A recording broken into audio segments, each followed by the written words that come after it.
All right, I think we are live now. Hey everyone who ends up watching the stream.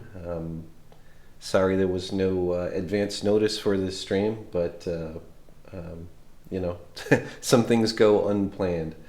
But anyway, I have with me Mike Ness, another fellow classic Amiga person and a programmer that I'm working with on several projects. Can you say hi, Mike, to test the audio? Hey, folks. Thanks for having me again, Mike. Yeah.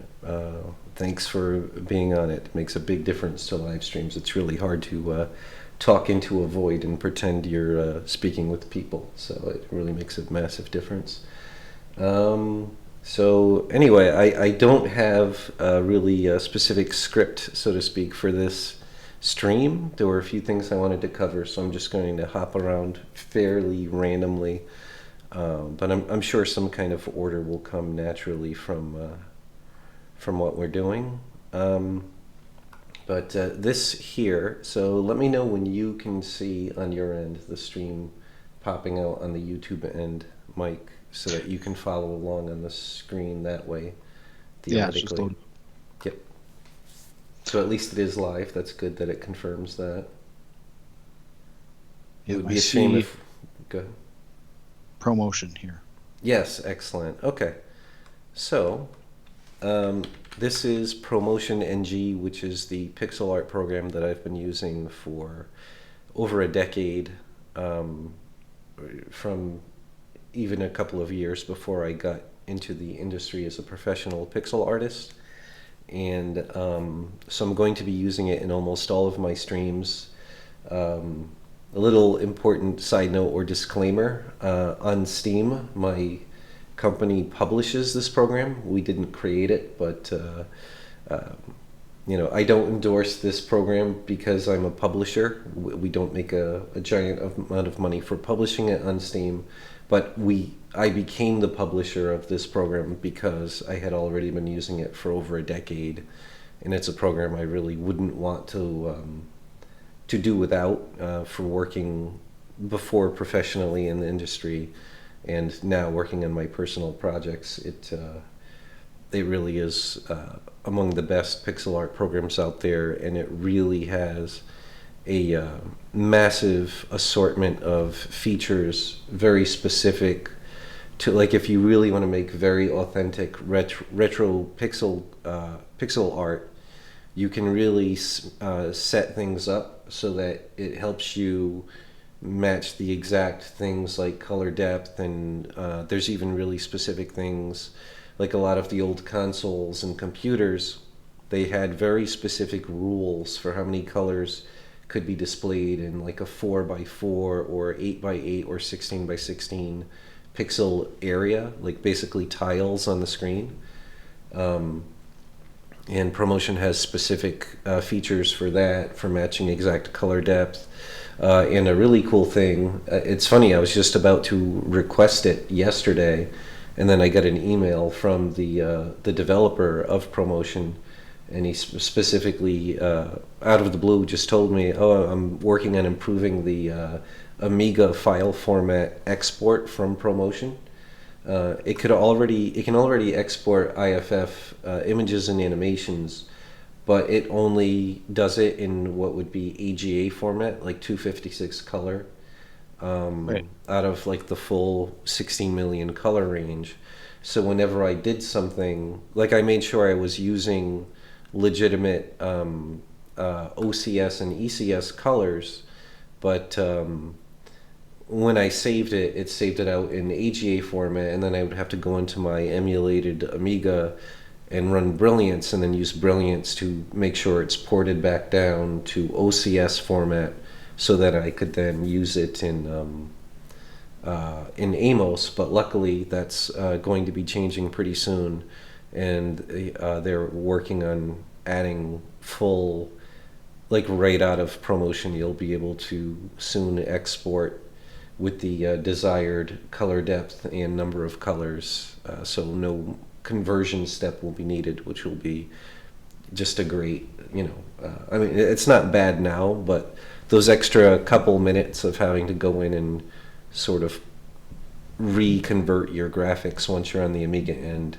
It'll be really Right. nice to not even have to do that. So, but Yeah, anyway, yeah. that's So, true. so all of the projects that everyone has seen me doing so far that I've shown for the Amiga, all of the graphics for those were done in ProMotion.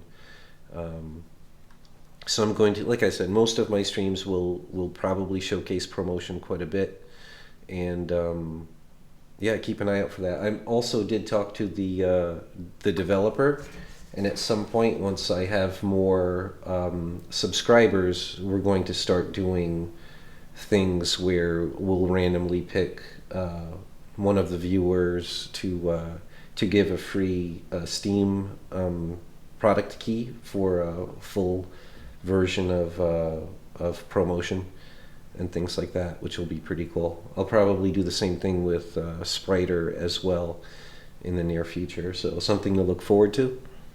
But anyway, so that's it for mentioning ProMotion and what it is and how it's going to relate to the streams. But another thing I wanted to do in this stream was sort of not only show the projects I'm working on, specifically the two main Amos projects that we're working on that I'm lucky enough to have Mike here helping me with, because he's a drastically better programmer. I'm certainly much more an artist than a programmer, and he's really helping me optimize and get the best performance out of Amos and classic Amigas with so that I can focus more on just the art and game design. And yeah, so I'll be showing those projects, and we'll be discussing those a little bit on the Amos end. But I did also want to discuss some of the tools we're using in developing besides Amos to not only make creating these projects easier for us, but then we will be very shortly releasing these tools to the public, so other people that are using Amos, and then beyond Amos, other people that are using other authoring systems for Amiga games will be able to benefit from these tools. So I'll be explaining what they do and why we needed them and that sort of thing. So that's the general plan. I should also, like I said, I'm going to be jumping around randomly. My apologies for that. But I did want to mention that I've got 4 patrons so far in my Patreon account, and I just wanted to quickly shout out to them. I don't have a credit screen worked out or a thank you screen yet, so I'm just going to read these names out and thank you very much, patrons, and I'll just read them in the order they're listed here. Like I said, I'm just in the notifications on my Patreon page. But Ali, Johnny, Devik, and I might be mispronouncing these names, so sorry about that. And Michael Jurish, Predseta, and Christopher Parent. Thank you all very much for your support. All right, so now that that is done, I'm going to let's see.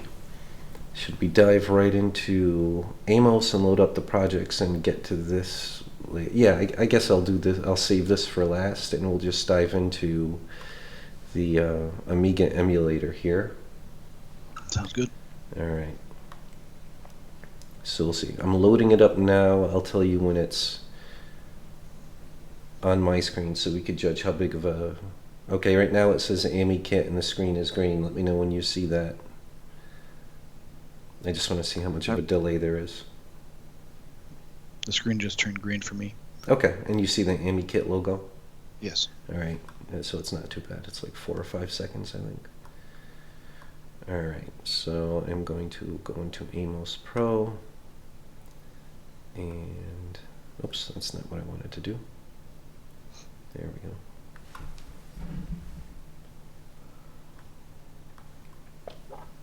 So Amos Pro, for those that don't know, is a basic programming language that was created for classic Amiga. And the cool thing about it is it was geared specifically for people who wanted to make video games, and much more than other basic programming languages of the time. The creator really gave a lot of what you would call hardware banging access through the basic language. You could do a lot more than most basic languages would allow for video game creation. So let me load up the first project. Which one are we going to do first? I guess we will start with the barbarian style game. So I'll just run it and see if it's working. I hope I have my controller plugged in. Yep, okay, so far so good. And the audio's not too loud, that's a good thing, since people will theoretically be able to hear it. So as you can see, we've got some enemies working, got some nice parallax scrolling. And the HUD does actually work. I guess I should have let myself get hit, but here's how this project is looking so far. And I guess the most interesting thing is it's showing up on the stream Yeah. so far, the game itself. Okay. I see it. All right, cool. So the probably the most interesting thing from a technical standpoint about this game is how the parallax effect, how that background layer with the mountains is being done. And on paper, the way it was originally designed, classic Amigas could only do basically an 8 or 7 if you wanted a black background and you didn't want to use the black in your back layer. You only had 7 or 8 colors for your background and then 7 colors for your foreground, which didn't leave much for your foreground graphics, especially considering the Amiga's sprite capabilities were very modest, unless you used really specific tricks that I'm sure we'll talk about very soon. But so anyway, when Amos was created, it did not give you any of these really fancy tricks that professional Amiga game studios ended up developing to get a lot more out of the Amiga hardware. So if I wanted to do what's called a dual playfield, which is having those 2 layers of scrolling, even though I sort of simulated 3 here, I'll explain how in a bit, but to get that back layer and then your foreground layer, you'd have to have that really severe limitation of basically 7 color background, 7 color foreground, and then you would have to use, in general, just those 7 colors in the foreground for the foreground environment graphics, but also for most of your enemies, explosions, and things like that, which would look quite underpowered and not very colorful. There was enough sprite power to have a 16 color player character sprite, which a lot of professional games did, especially early on before they came up with those other tricks to do parallax scrolling or dual playfield scrolling a different way. So another way that you can get layered scrolling, which is the technique I used here, is you can, and this is pretty complicated stuff, especially for someone who's, not already familiar with some of these ideas. But and correct me where I'm wrong. Like I said, I'm an artist and not a programmer, Mike. So if I say the wrong word or something at any point, please correct me. So, but basically, the Amiga worked in bit planes. So when it was drawing, which in general was called blitting, pixels down on the screen. Let's say if it was 16 color graphics, I think that's 4-bit planes, right? Right. Okay. Yep. So normally you would to draw an image like this character here that's 16 colors or any part of the foreground graphics, the blitter processing would have to draw that same image, so to speak, in 4 passes, 1 per bit plane. And Yep. by drawing those onto basically sort of the screen memory those for, like, the data for each bit plane, that's how you end up with all of the colors, all 16 colors, for your character displaying properly. But what's interesting is a programmer, and even with Amos, you can set ahead of time when you're blitting a specific object, which are called bobs on the Amiga, a blitter object. You can tell Amos ahead of time, when you draw this, intentionally don't draw all of the bit planes. And if you're really careful with how you lay out your palette and what colors you're using, you can actually get some really nice translucent sort of tinting effects, which is just a really cool bonus. Like I said, it does take some foreknowledge, and you need an artist that's willing to work within strict, like I said, you have to arrange your palette a specific way. And in this case, you have to limit what colors you're using on what part of the background graphics. I'll explain that more in a second, but basically the idea is you, by controlling which bit planes, instead of completely covering up the background graphics, you end up shifting which color index that particular pixel on the screen ends up displaying. So you've got your original background graphics, and then let's say if you draw a specific bit plane represented by one of the colors of a character or something else, or an effect, instead of completely erasing the background graphics, it's just going to shift it so that it's using a different color index in the palette. So, like, let's say the background graphic that it was displaying was color index number 0. Now it might be color index number 3, which would be the fourth one. So it would be bumping all of the graphics that are on screen from the background. It would be bumping them up to the next set of 4 colors. So for creating translucency effects, what you would do is you'd set up your palette. So like the first, it would be broken up into ranges of 4 colors, from dark to light or light to dark.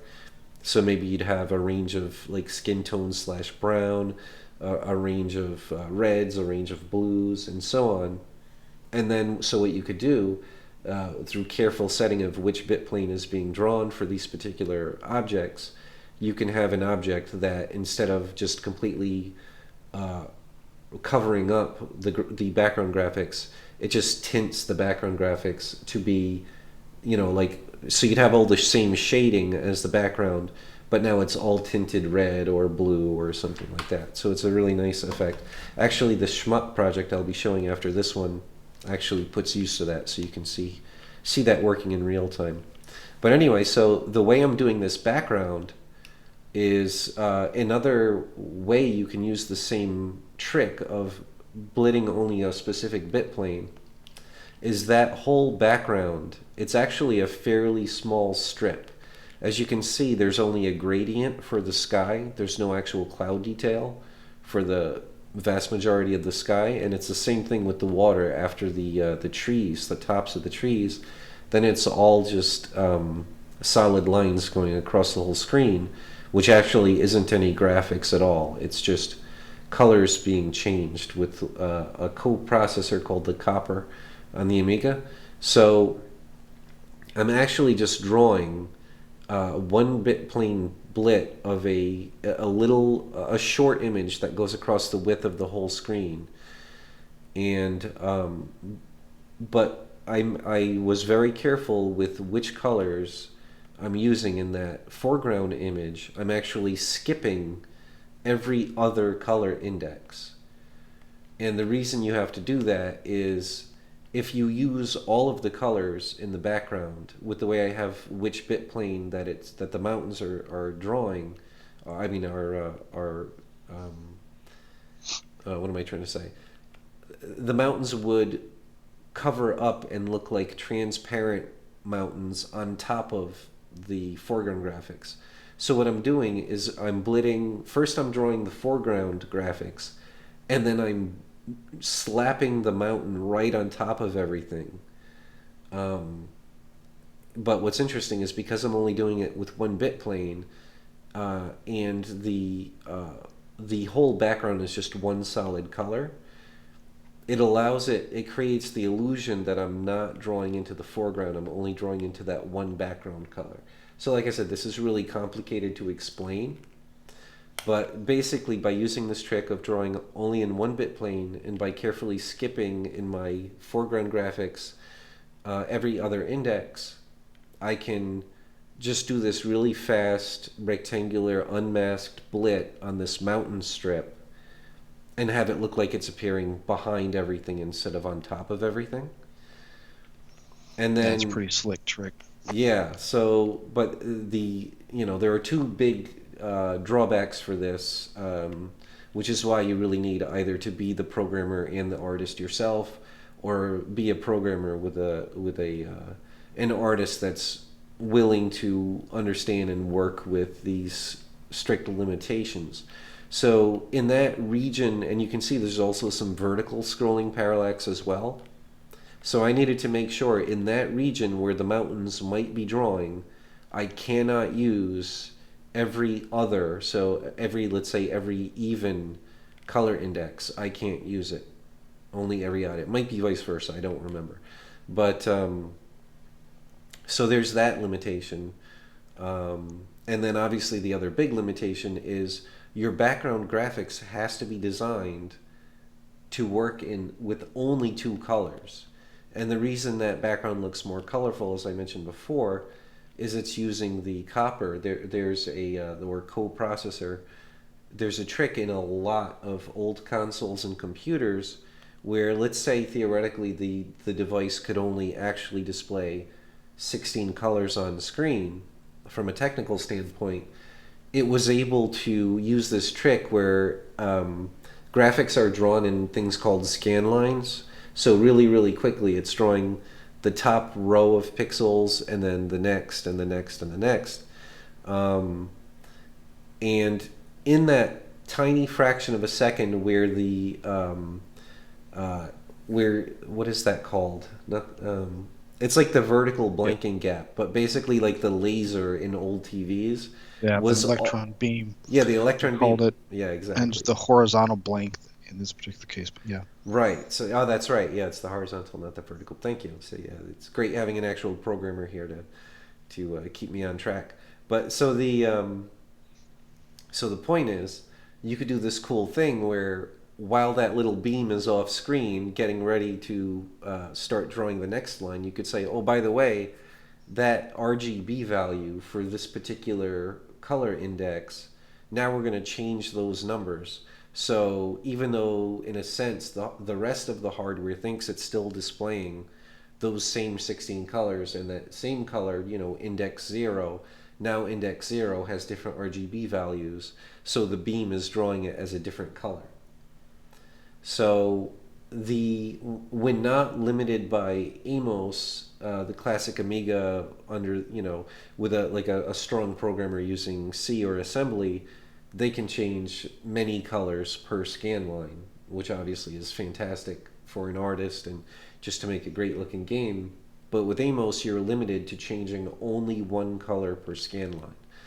So that meant, and then the other thing that made things tricky was it's a sort of a very non-artist friendly approach to improving your graphics, where for me to originally make the sort of proof of concept first version of this game, I had no alternative but to draw the background graphics with these color changes as other color indexes or indices, and then hand copy and write down what the RGB value was for each thing and what scan line it needed to change, and then type that all in as Amos friendly.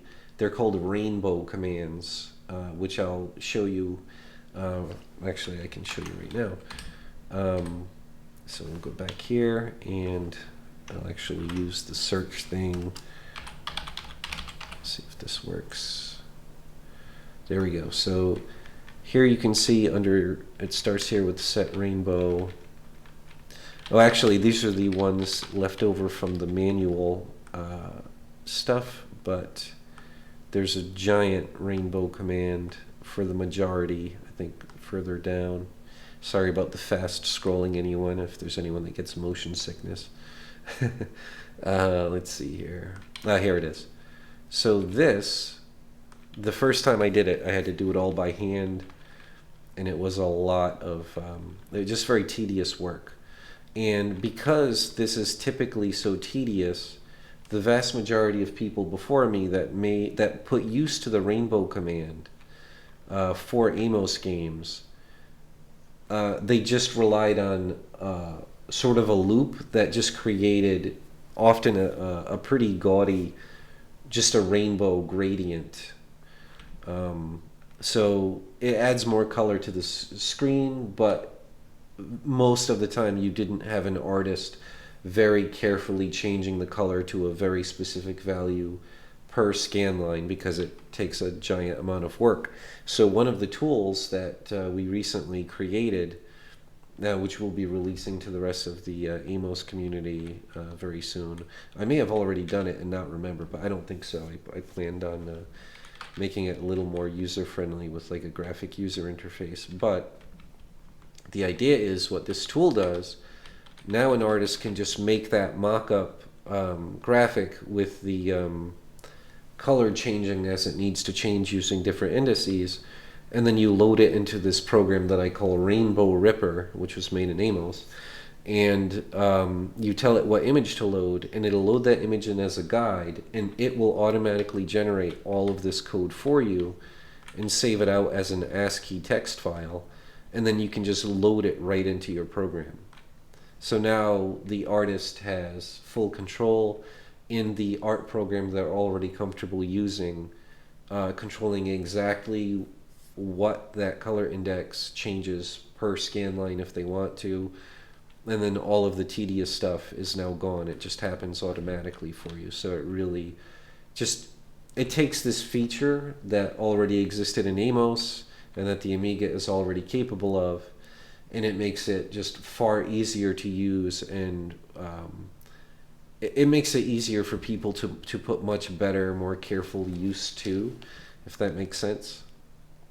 It does. Yeah. So. Hey, I just wanted to point out we got Yep. we got someone in the chat room too Awesome. Are you really going to create games for the Amiga?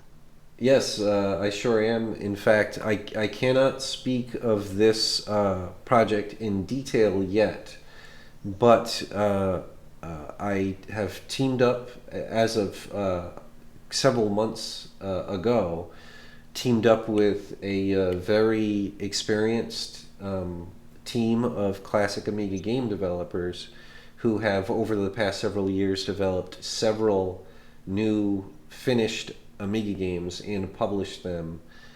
And so they found me online. I was posting it in a reply to someone else's thread, and I put up some of my mock-up graphics of some Amiga games that I would love to make someday. And they contacted me and said, you know, we like your art, and basically asked me, of the mock-ups that I had been making, what game would I like to make. So I started working with them, and in the relative near future, I'm hoping a matter of a couple of weeks, we will be ready to make the official, at least first official teaser of the game. But I can tell you, we've all professionally published finished games. Never on the Amiga side yet, but I've been in the game industry for over 10 years now. You can see, if you go to my Patreon page, which is on Patreon, I think you just do / and then BitBeamCannon, you should find me.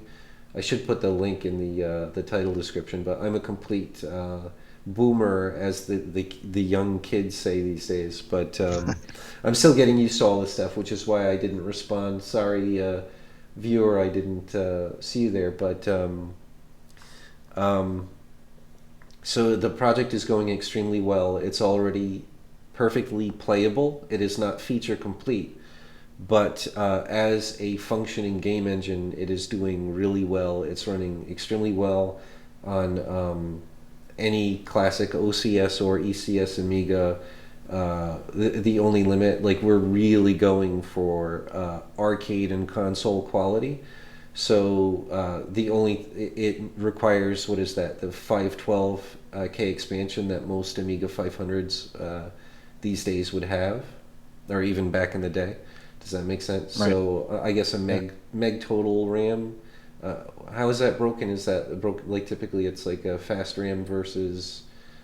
I'm not in my wheelhouse of expertise. Like, Honestly, I don't know about that RAM expansion, if it's chip or yeah. fast. There you go. So basically, the standard, like most Amiga users back in the day, they upgraded to with this expansion, and it probably doesn't matter which expansion, but whatever was popular in the day, to have a meg of RAM. The game runs beautifully on, very smooth. I can't say much about it, but like I said, we're if you watch the Patreon trailer video I had made, it hints at what the game is while I'm showing the mock-ups.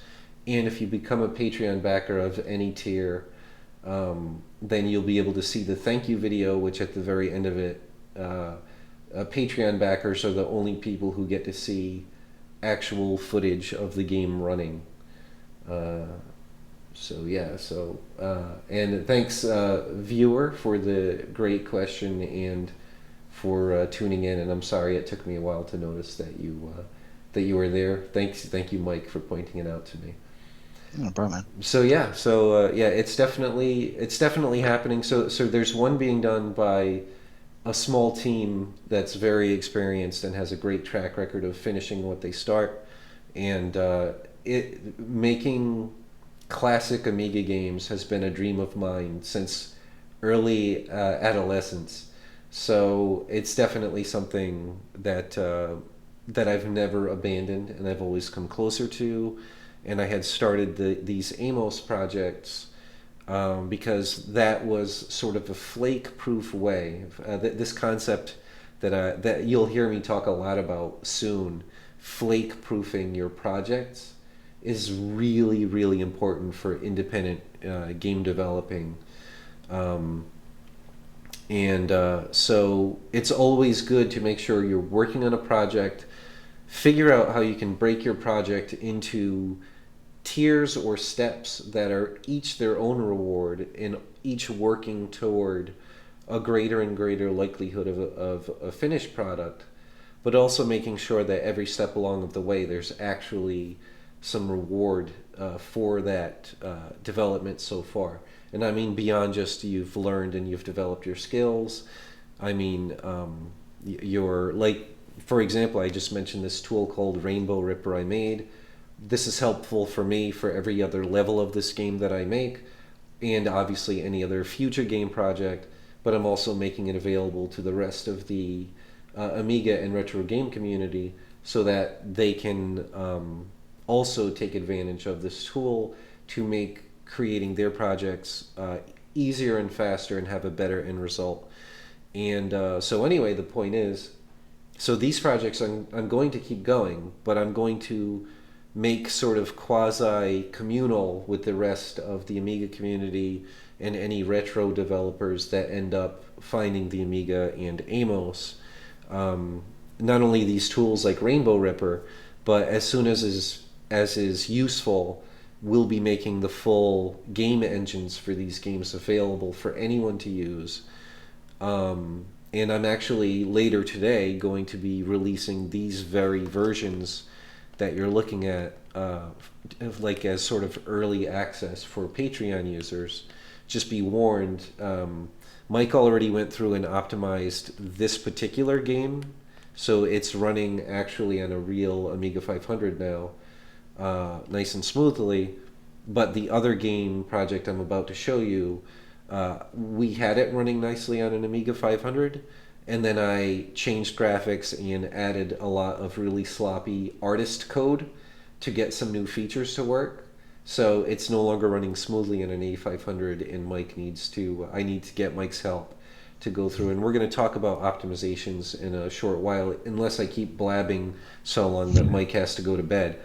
Hey, who needs sleep, man? Yeah, exactly. So my apologies for my long-windedness, Mike. Oh no. But so anyway, and speaking of the weak, oops, I'm going to get hit. Oh, there, you saw that the HUD worked. Anyway, I took damage. Yep. There we go. Those trees, or that big tree in the extreme foreground, that's made out of sprites. And that foreground sort of row of bushes down there is actually another screen. The Amiga could do this cool thing, even with Amos, a basic programming language. You could display different entire screens it was one of the first or the first home computer to have true multitasking, and part of that meant like it couldn't just do things with Windows as modern operating system devices do for each different major app, because most apps were made to put use to an entire screen, and they required their own color palette and things like that because the computer was working in index color mode. But the Amiga had this really cool thing where, like, again, talking about that sort of screen slicing thing, sort of using the same under the hood technology that allows for changing colors. You can actually stop displaying one screen and then start displaying another screen. It's similar to how, like, later generation, even 8-bit Nintendo games started getting really nice parallax scrolling effects by slicing the screen on these horizontal bands that could all be scrolled at a different speed. And so the Amiga could do that. It could display whole other screens, one above the other. And if you display those screens carefully with different graphics and change the scrolling speed of the different screens, that's another way you can get that parallax effect. You can see that I carefully mask. There's a 1 pixel high black sort of border between each screen. And go ahead. Did you want to interject? No, I was something? just going to say that that black line represents the time it takes to update the entire screen palette. Exactly. So yep. So remember I said Amos. Usually per scan line you can only change one index. So in this case it might have to change 32 indexes if your game or that screen is running in 32 color mode. So in order to give it that time to be able to definitely change the entire set of colors, what it does is it makes the first row for a new screen completely black, and then that way it definitely has all of the colors changed in time to display everything properly. So the artist has to carefully hide that, so you can see the ground automatically is designed to fade to black, so to speak, which makes that specific line of blackness much harder to distinguish as a straight line. Right. So that's just a little sort of, again, a lot of, and it's one of the things I love with making retro games, is you really need to, it's this nice, it's kind of like how I much prefer classical poetry to freestyle modern poetry where you don't have to rhyme anymore. Like, right. you really have to work within these strict limits, but then, like, part of the beauty, it really makes you think about the best possible effect you can get within those limitations and how you can seem to hide or overcome these limitations. And right. I find, just like with poetry, limitations it seems counterintuitive, but very often it's when an artist is working under specific constraints that they actually produce their best work, because they're really putting much more careful thought into, if it's a painting, each stroke, or musically, it's like classical music. There's these rules that sort of oh wow, I didn't expect that enemy to show up. But anyway, point is, when you're yeah, you just really take your time, really carefully picking colors because you can only have so many colors you can use. You need to reuse them for more things. You're paying real careful attention to contrast, everything. Like there's memory restrictions, so you're very limited with frames of animation. So you really have to make each keyframe count. So you can't just make something look high quality because it's smooth and it has a billion colors.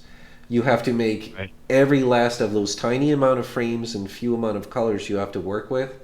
You have to really have gotten as much mileage and quality out of them as you can, and you end up. And in my opinion, as just a retro game lover, to me, you really noticed it. By the time we got to, especially the Super Nintendo, the first generation of Super Nintendo games, there was a big incentive. And don't get me wrong, I love the Super Nintendo and I love even most of the first generation of Super Nintendo games. But with the 8-bit Nintendo, when you look at masterpieces like Super Mario 3, the technology was very limiting, but there was such love and care and creativity put into the game design despite these limitations, that you just ended up with an absolutely amazing gameplay experience. And then when the Super Nintendo came along, suddenly there was obviously a large incentive to show off the technical capabilities, the graphical capabilities of the new system. So you could tell that less emphasis was put on gameplay design. And you can think of it from a purely professional or business standpoint. If you've got so much of a budget of time and talent and money to throw at different things, and before you needed less time, which is one of the beautiful things of working on retro games. Literally, there are many games out there these days that are made in the retro style that a single person or a very small team can make a game that seems triple A retro quality. It's every bit as high quality as the Capcom games and stuff like that made back in the day. And that's possible for one person to do in a reasonable amount of time with retro. Whereas if you're making a modern, high-resolution game, especially a 3D game, it is much, much more difficult, virtually impossible for a single person or a small team to make the visuals and animation quality and use of engines or programming feel AAA quality. So it's a fantastic moment for independent game developers that retro gaming is such a big thing and has become so successful and so popular, because it really allows individuals or very small teams to make great games that really focus on gameplay and making stuff within very strict limitations just look look fantastic and play really well. But anyway, I'm rambling. Anyway, why did this topic come up? So, but yeah, it's anyway. That's yeah. Now we're It's talking about game limit or yeah, limitations. working How within we get around. limitations, exactly. And so you really have to love it to make legit retro games that will actually run on, like in this case, nearly 30-year-old hardware. It's not just about, oh, I'm working in a low resolution or I'm only using the colors that the old device was capable of. Like there are great retro style games out there these days, like Shovel Knight is one of the most successful ones, but there are many others where they're using a lower resolution with no like anti-alias or like the built-in filtering or anything like that that modern systems can do, but they're not worrying about actual severe hardware limitations that existed back in the day. So they've got far more objects on screen, far more layers of parallax scrolling. You still have this really beautiful retro style gameplay and visual aesthetic, but it's not 100% legit. Thanks, viewer, for tuning in. So, but anyway, point is it takes a lot more. You need a kind of a love to be obviously a programmer or an artist for real retro game development. You have to have a love, like a love for challenges, a love for puzzles, and just this love for overcoming technical limitations, figuring out how you can hide those limitations or make a limitation into an asset, so to speak. And one of when I start showing the Shmup project, I will show how another amazing thing about old consoles and the Amigas is you can change the entire color palette at a time. So you'll end up with you can change either the entire screen or specific portions of the screen virtually for free using almost no memory and no hit to performance, because all you're doing is changing the RGB value of specific color indices. So like when you want, apparently I've got enemies that wrap around in memory causing trouble here. But anyway, so there's that. There's this game, and so I will, hold on a second, why isn't this working? There we go. I will load up the other project now. Was there anything else I wanted to show for this particular project code-wise? I don't think so. I described Rainbow Ripper. There's not much point in showing it yet. It doesn't have a graphic user interface. It's just Amos code that you run, and in text it asks you to choose an image file and stuff like that. But later on, when the program is prettier to look at in another stream, I will show it off and show how to use it directly. But so I'll load in the other project so that Mike doesn't have to stay up all day, how do we say that? All morning? Stay up all night. Stay up all night. Yeah. So let's see, Shmup 500. So this should be the latest version I have. There we go. So this is a side-scrolling Shmup. Eventually, this mech that you control will actually be able to transform to a ship, a la like Macross or Robotech. And okay, so speaking of changing the palette on screen, you'll notice when I blow up enemies, the color, the whole screen tints red. And if I were a better player and able to blow up multiple enemies at the same time, the screen gets more red depending on how many on-screen explosions are happening at once, and then it actually fades back to the standard palette. And that's just a great way, as I was mentioning, to get a full screen visual effect that'll run well on classic hardware and takes almost no memory and almost no performance hit. And the other thing you might notice, if you look at the exhaust coming out of this mech, when I overlap the more detailed parts of the background, you'll see that we can actually see detail from the background through the exhaust flame. And those two spinning graphics, those aren't actually there for gameplay. They're just there to demonstrate the translucent color tinting effect that I had mentioned before. So even though the Amiga had no built-in Mode 7 hardware or tricks built into the hardware, through this careful arrangement of the palettes and deciding what bit plane you're going to blit, you could get really nice translucent tinting effects even in Amos on a classic Amiga. And sadly, this was almost never used in actual professional Amiga games. I hope to change that. But it was something that was readily available, and almost every game project I'll be working on for classic Amiga will put use to it, at least in some circumstances. And but anyway, so there's this project, and this uses a different method for the parallaxing. You'll notice there's a decent amount of parallax going on. In this case, we've got the top HUD part is one screen, and then the part of the graphics that are scrolling at the fastest speed, the foreground or extreme foreground, that's actually another screen for both the top and bottom.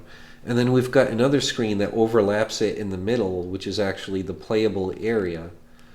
And then finally, to pull off the last bit of parallax, the few bit of sprites that we can actually use on screen are used for those columns or this other techie gray stuff that overlaps the player. And then the last thing to mention is that you can go behind the sort of cylindrical glass of that foreground sprite, and you get a transparent effect or translucent effect. And I'm sure you can tell on the screen share, especially because the frame rate won't be that good, but it's actually using dithering or that checkerboard pattern to create the illusion of the transparency.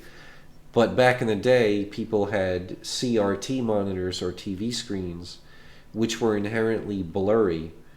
And another trick I'm using is I'm actually flickering between at 60 or 50 frames per second for PAL, 60 frames per second on NTSC.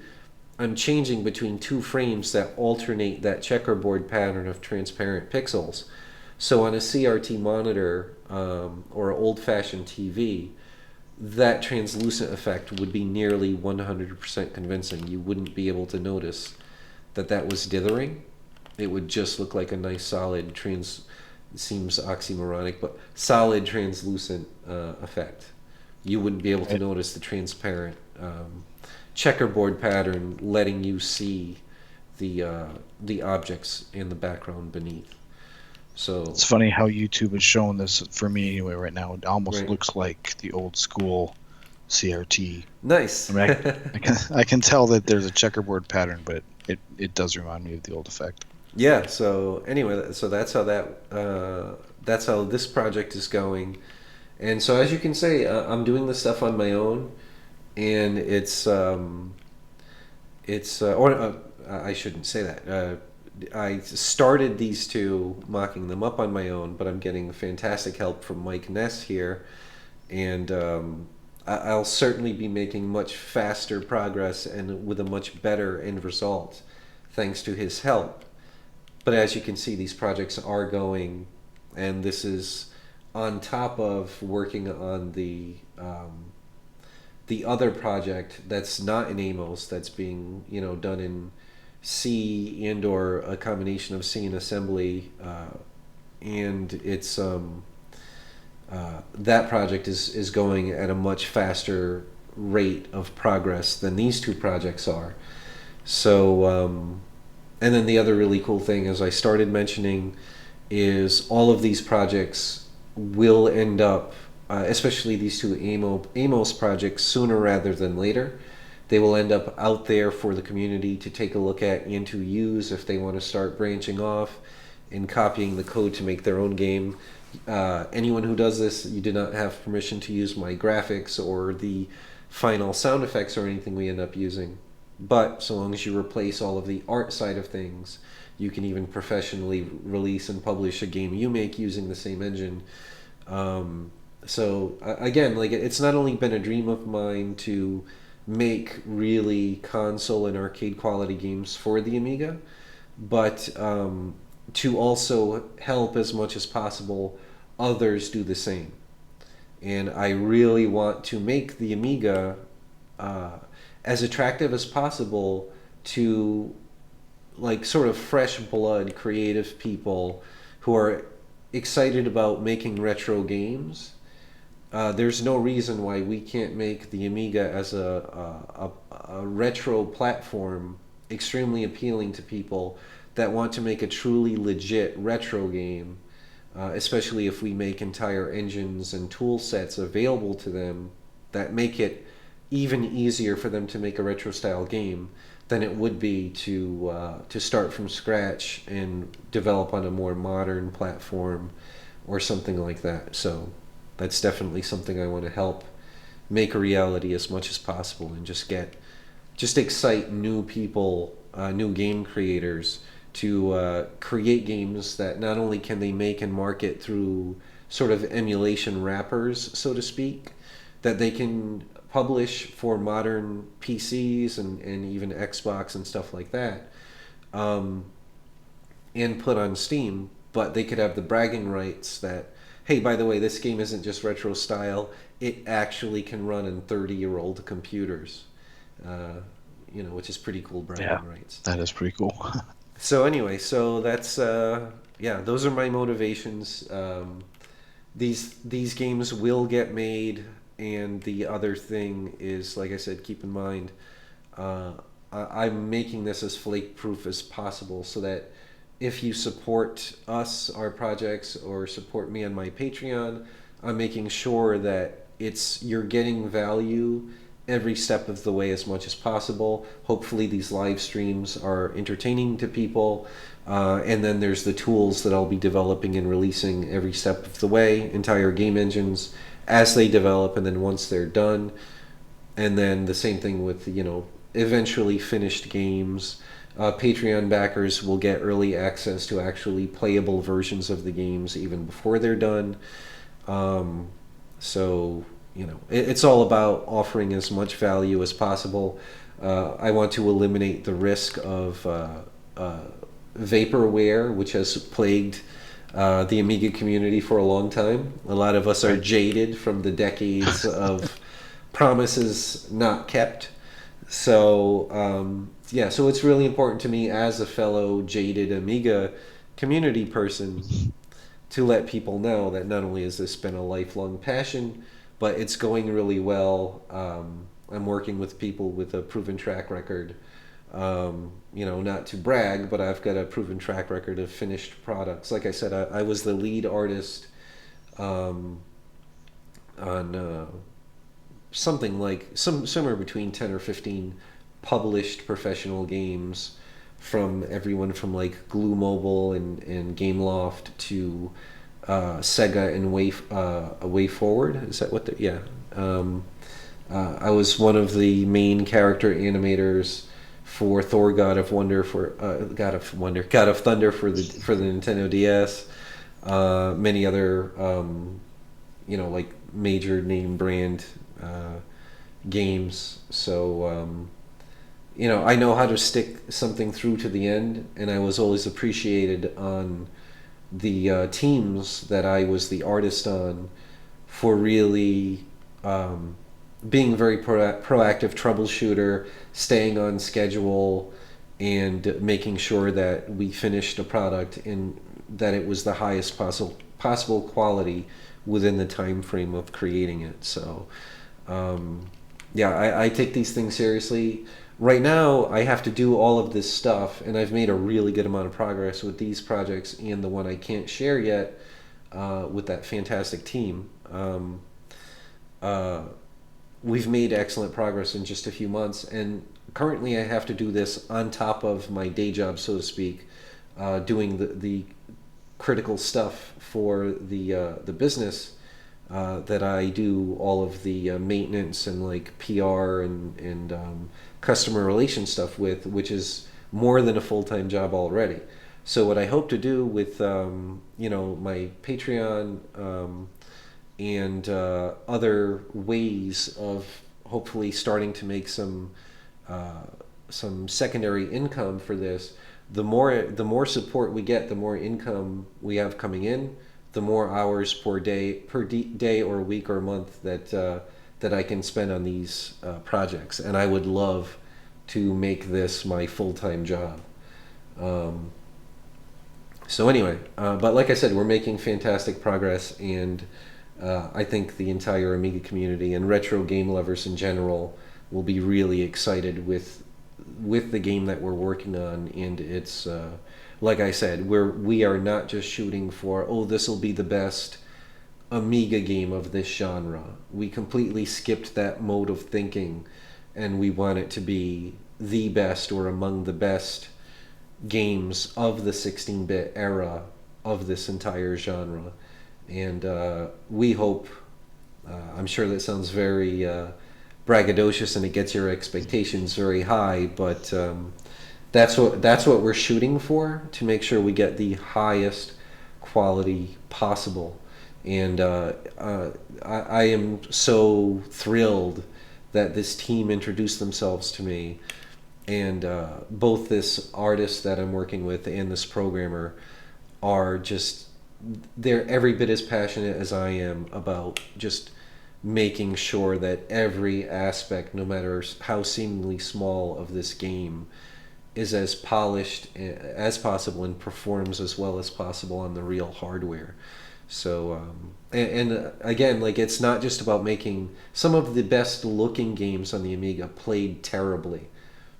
I'm sure you know this, Mike, as a Yeah. lifelong Amiga person. One Yep. of the classics is Shadow of the Beast. Technically Great, gorgeous game. great game. Beautiful music, beautiful sound, Yep. amazing amount of for the day, amazing amount of on-screen color and parallax, and it played horribly. So, Especially with um, a single button joystick. exactly, which is yeah a giant pet peeve of mine from the Amiga thing. That's another thing we'll be addressing immediately. By the way, other Amiga people, every game I'm designing will be designed around actual um, modern control pads, D-pads. By modern, I mean like everything from the 8-bit console era. At least two button support. Typically, more like three button support, but it'll play. They should play well with two button controllers. And if you don't have a two button controller, there will at the very least be options to use it with the keyboard or a combination of your old granddaddy joystick and a keyboard.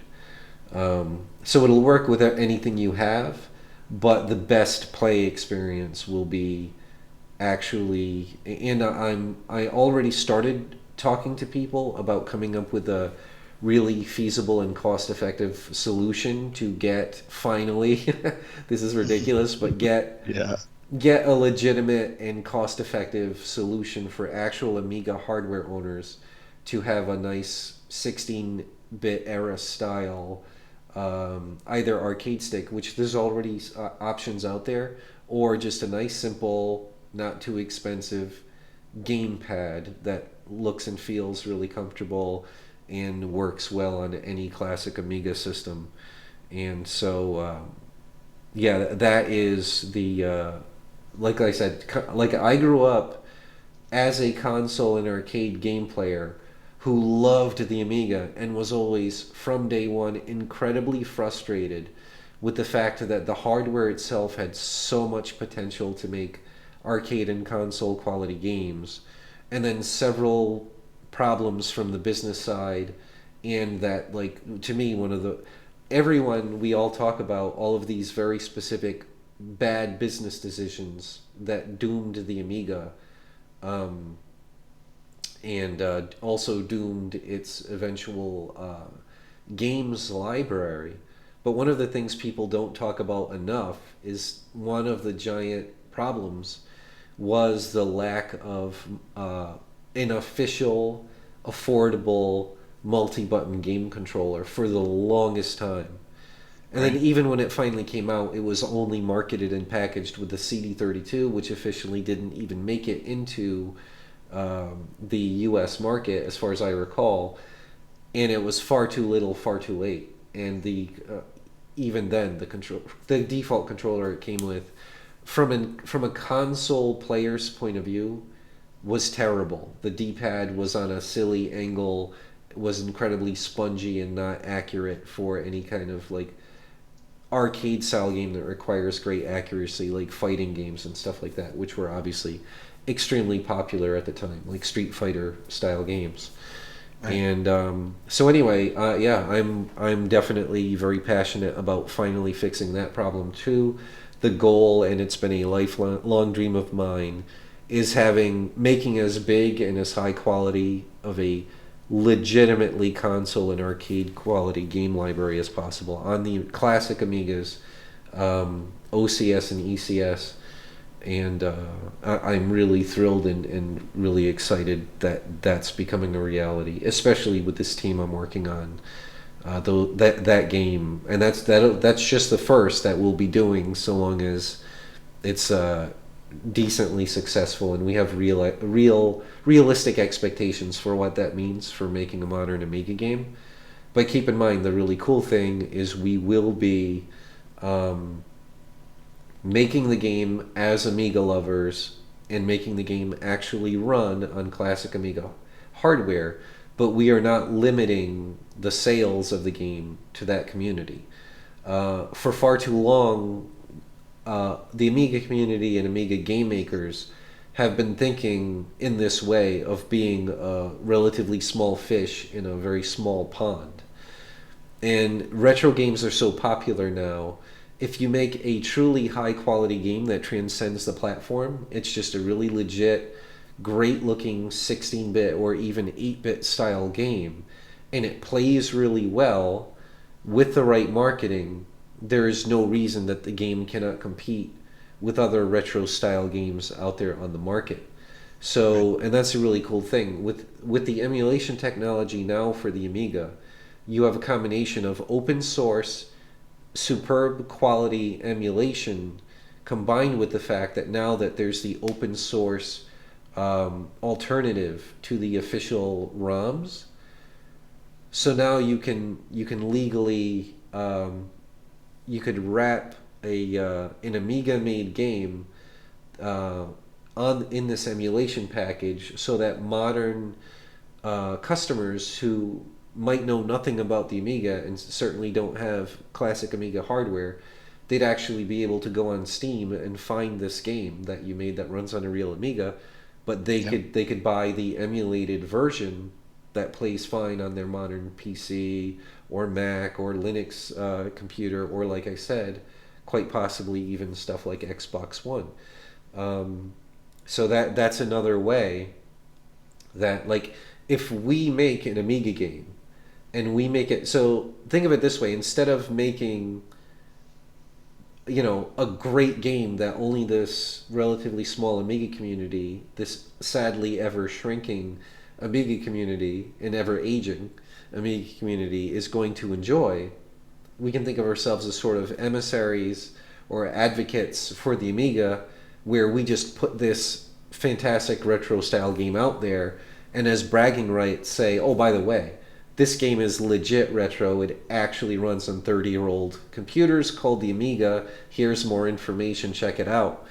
And that's the way to bring new life and bring fresh blood and support, most critically, to the Amiga and the Amiga community. And so, yeah, like, obviously, if we make an Amiga game and it does well, that's really, and especially if we then release that entire engine for other people to use, that's going to attract other non-Amiga specific retro game developers, which there could be nothing better for the Amiga and Amiga aficionados than to suddenly start getting AAA quality games that run on their classic Amigas. And that has been a passion of mine since I was about 14 or 15 years old. So it's nice to finally be able to make that happen, and it's progressing quickly. But the more support we have, the more you spread the word, the faster each project will be able to get made, and the more attention. Like, because I've been in the actual professional industry so long, I'm friends with some of the most revered pixel artists out there, not just in the industry, but also like independent pixel artists that never worked for a mainstream studio. And I can tell you firsthand, one, I've spoken with several of them, but having known them for years, they would be itching to prove their mettle, so to speak, to prove their pixel art prowess by making a modern game that runs on classic hardware, that isn't just retro-esque, but is legit retro. That would be very, very attractive to some of these best pixel artists that ever lived. So let's make the Amiga an irresistible platform for them to create their masterpieces on. We really have that chance right now, and it's a big deal, and I'm really excited about it. That sounds super exciting. I'd like to point out too, just I've known you for about 10 years now, and this game that you're making with a legit team here. Yes. I remember some of your first mock-ups of that game from 10 years ago. Right. And, even this particular game, seeing your first demo of that. Right. And just the time and the energy and the expertise you've put into to making these graphics just amazing over the last decade. It's just been awesome to see. Right. So, I appreciate that. And keep in mind, everyone, that does not mean I've been literally working on the project for 10 years straight. No, as a lifelong Amiga... you had a day job. Yeah, exactly. As a lifelong Amiga person, Amiga lover, as entertainment, on top of my day job, on top of my family life, I'd always be creating these mock-ups and peeking into the Amiga community and saying, wouldn't it be really cool if, a game, this is how good an Amiga game of this sort or that sort could look. And but especially for years I would peek in once every few months. There would be giant gaps in how long I'd be working on a particular thing, because especially back in the day when I had a real day job that I absolutely had to go there to the office and couldn't work on my own projects on the side and stuff like that. There was a big time restriction, and also there was the sort of reality check that at that time I certainly did not have time to do the art and program it myself with something like Amos. And also, for the longest time, I really felt like, especially the type of game that I'm making with this team that I can't describe, there would be no way to make that run well enough in Amos, no matter how optimized. So I really needed a full-on, really great programmer that wouldn't flake on the project. And it wasn't until now that the stars finally aligned. It's amazing. I've been talking to so many of the most productive, diehard people in the Amiga community that became professionals outside the Amiga, professional programmers, professional artists, marketing people.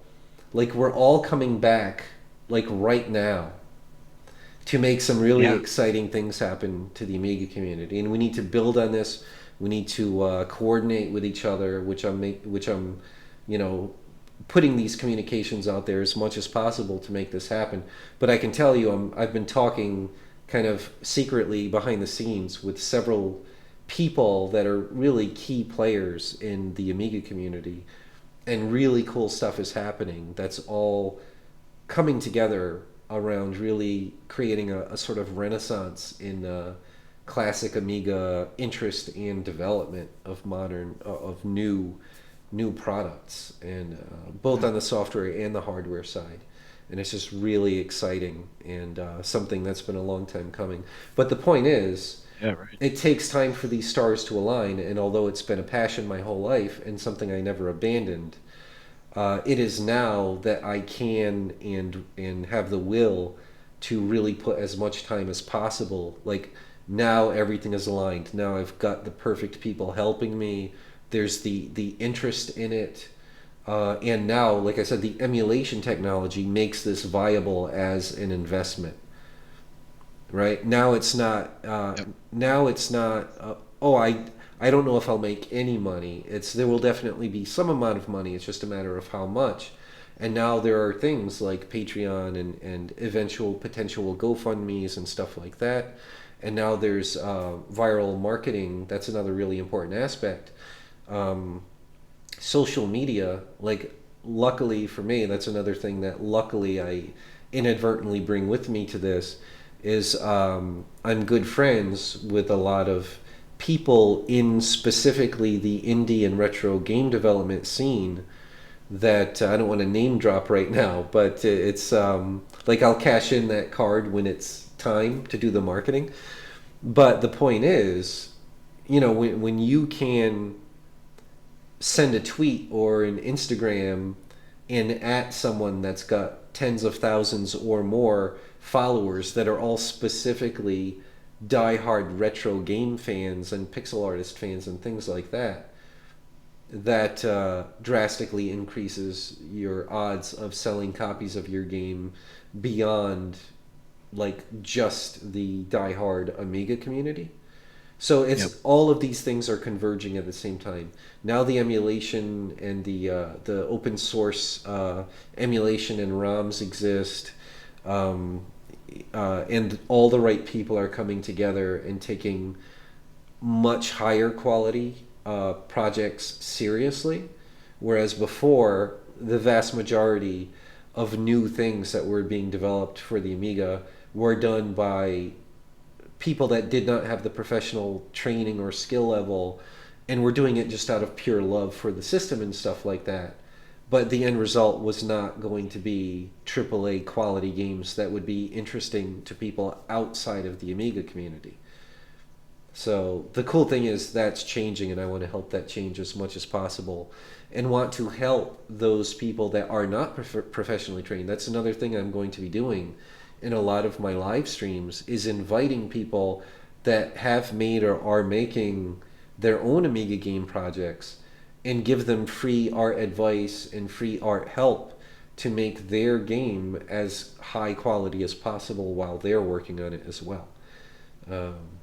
So anyway, that's what I'm doing. Those are my motivations, and I really appreciate your help so much, Mike. Not only are you my favorite co-host with the, and so far I think only reoccurring co-host on the streams, but definitely my favorite. And although I love Code Tapper, but he doesn't have the time to be able to do this as frequently either. So. But anyway, points being, yeah, we really have the stars are aligning to make really cool retro games. It's a really exciting time to be associated with this. Yeah, and you've been an absolutely massive help, especially and specifically on this Amos side. And keep in mind, everyone, like this is a basic programming language, and we're going to be making these tools and the whole game code available, so customizing the game won't be that hard with someone willing to learn the basic programming language. And then eventually, maybe hopefully we can convince Mike someday to start live streaming more code focused live streams, and I definitely volunteer to co-host if you end up doing that, Mike. I appreciate that. Appreciate that. And I'm still thinking about it. Yeah, I mean, yeah. If you can make it happen and end up with the time and the energy to do it, and obviously one of the cool things is we could, like my live streams are most of the time going to focus more on the art and game design side, but then if you end up doing live streams, we can focus more on the sort of under the hood code and tool side of things, which could be really cool. Yeah.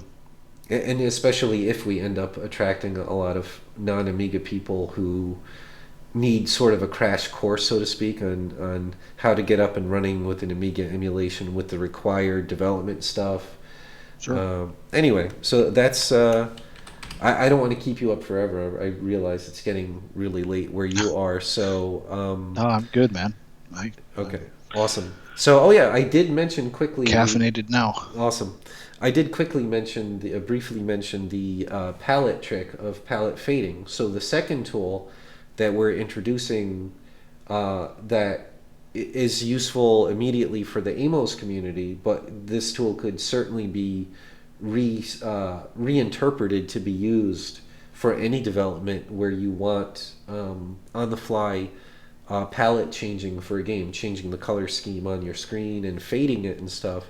Mike made this awesome tool for me at my request and again, this was a thing that for me to make this demo, I had to hand make the alternate color palettes in my painting program and hand write down and transpose this the palette data. I think so. You can see here's a palette event, so I had to hand write down and then type in all of these RGB values. Those are for the sprite colors, but I had to do that I think 5 times for the different levels of how red the game can look depending on the level of explosion. So here it is here. So 5 times. And so obviously that's very time consuming, and it's going to dissuade potential game developers from using this great effect. So now, thanks to Mike, we have this great tool where you literally just, the artist creates their original screen graphics for the normal palette and then creates the extreme version of the new palette, and then you load it into this program. You load both images into this program and you tell it how many palettes, how many steps in between you want for this fade from the one color scheme to the other, and it'll automatically compute and create the code required to do these palette changes that you then just load right into your Amos program, and all of the tedious work is done for you. So now we've got the thing to change the using the copper to change that single color for the when you want to add more color to your games that way. And then if you want to do a palette fading effect, these are all things. And I made example Amos program like 10 years ago. You remember this, Mike? That explains exactly how to do the translucency effect. So right. That's been out in the Amos community for like 10 years now. So already we're giving this value to the community, where now you can increase the quality of your game. You can have translucent effects, so very similar to Mode 7 effects on the Super Nintendo. Not the rotation style, but Mode 7 was scaling, rotating, and the translucency effects. So you can have translucency effects in your game if you want. You can have palette fading, which is just a great full screen effect, and much better control of the rainbow command in Amos, so that the artist can spend a lot more time to create graphics that really put great use to it, instead of just typically overly brightly colored rainbows that are very obviously that technique being used, instead of just being pleasant graphics. Right. So and again, like, a lot of this just comes from the tool set you have at your disposal that free up your creativity in your mind to worry about just making the graphics, and not, oh, okay, well, this is a rainbow command that lets me make gradients, so I'm just going to give it like a start color and an end color, and then just, oh yeah, that looks better than no gradient, so I'll go with that. Like, now the artist just can create their graphics and worry about how good it looks, and then the tedious work is just now a non-issue. It's just automatically done for you. So right. All of those sorts of things just allow for a much better end result project for anyone that ends up using these tools, and I want to do that as much as possible. And the last big tool I wanted to talk about, but I really don't want to keep you up forever, Mike, but is this idea of modular animation. So especially for the game that I'm working on with that team of people that I can't reveal yet, unless you're Patreon backers, in which case you may have already seen it. But let's just say that this particular type of game requires many animated objects that are complicated objects that have a lot of moving parts, and I'm being intentionally as vague as possible, and they're fairly large on screen.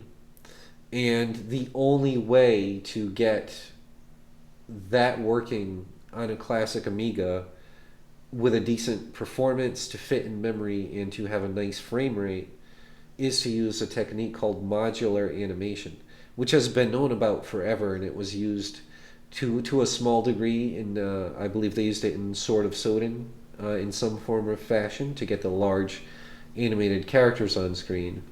But I don't think they had a sophisticated in-house tool, this is a guess, to really make those animations as nice and as fluid as possible. So you ended up with, nice big characters on screen, but they were quite stiff in their animation.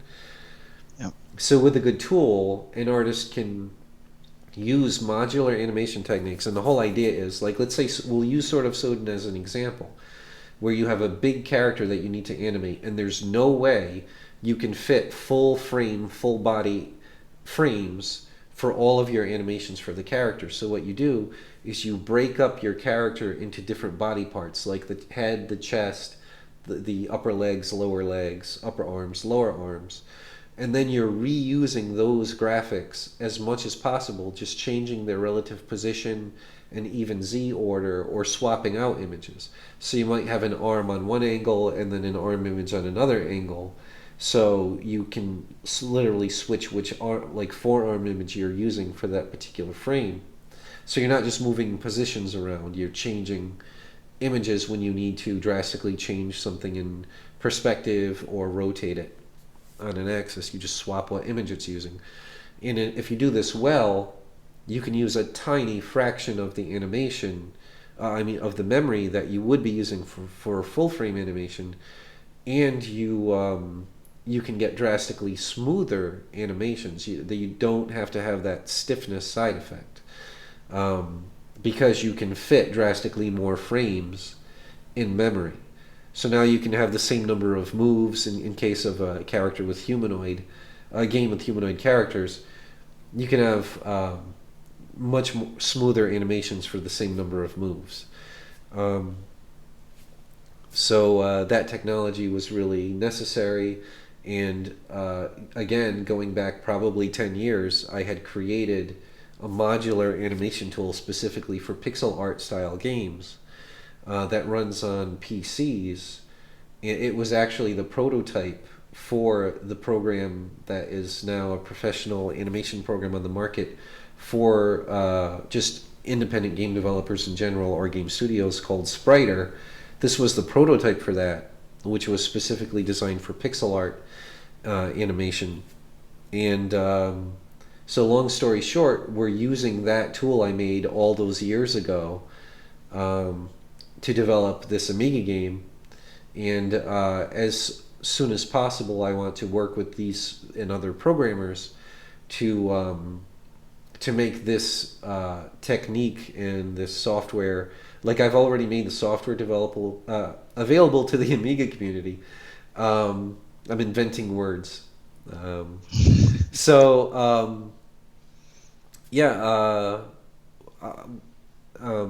I did already talk to, we haven't figured out the exact way this is going to happen, but when this very high quality arcade game is released, we are going to release the source code for this game as well, which uses this modular animation technique. It's an extremely, certainly one of the most advanced game engines ever for classic Amiga, and certainly one of the most arcade quality. Like literally no compromises. It's a wonderful thing. This isn't me bragging. I'm touting. I'm praising the incredible work of this programmer. I can't wait to be able to talk about it more in detail and show it off, because this team that I'm working with deserves an incredible amount of praise and credit for what they've been doing, and especially how this project is going.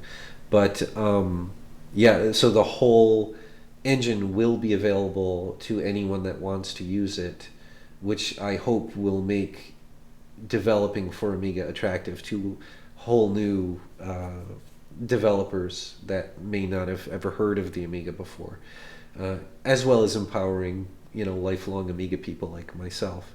But anyway, point being, we have tentative plans, Mike here and I, to come up with either a program example or even an extension if possible, to be able to load in these spriter animations and play them back in Amos, which would allow, again, for much smoother animations to fit in memory, and even like nice big bosses that otherwise would be completely impossible with Amos especially, or on the Amiga in general.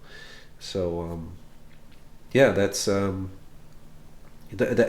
most of it. I think I'll force myself to not show off Spriter right now. I don't want to keep Mike up for too long.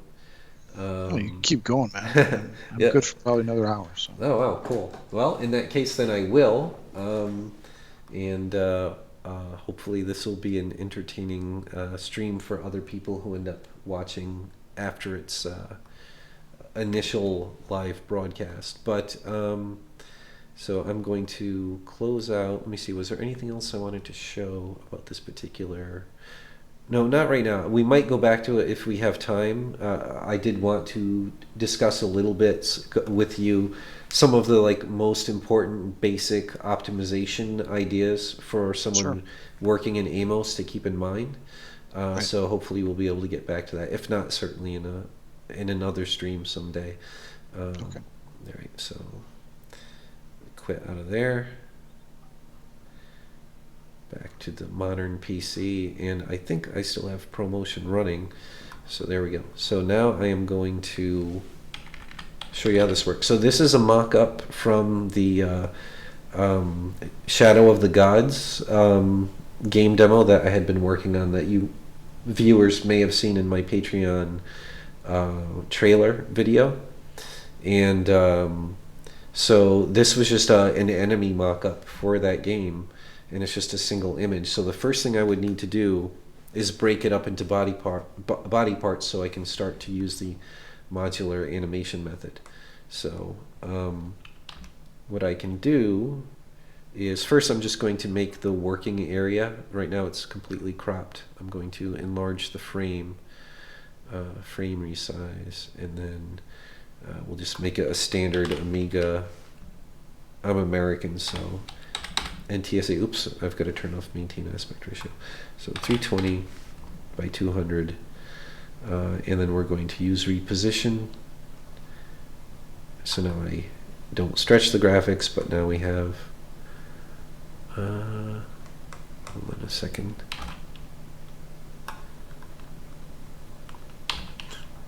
All right, yep, all right, that's all fine. So now I am going to start using the freehand brush grab tool in ProMotion to start to separate the different body parts so that I can then individually animate them. And I'm going to cut off the hair like this. And then, so right now I'm just getting the separate pieces isolated, and then I'm going to really quickly sort of clean up the spots where they overlap. And here I don't want that back shoulder, I want the pec. And then we're going to do something like this.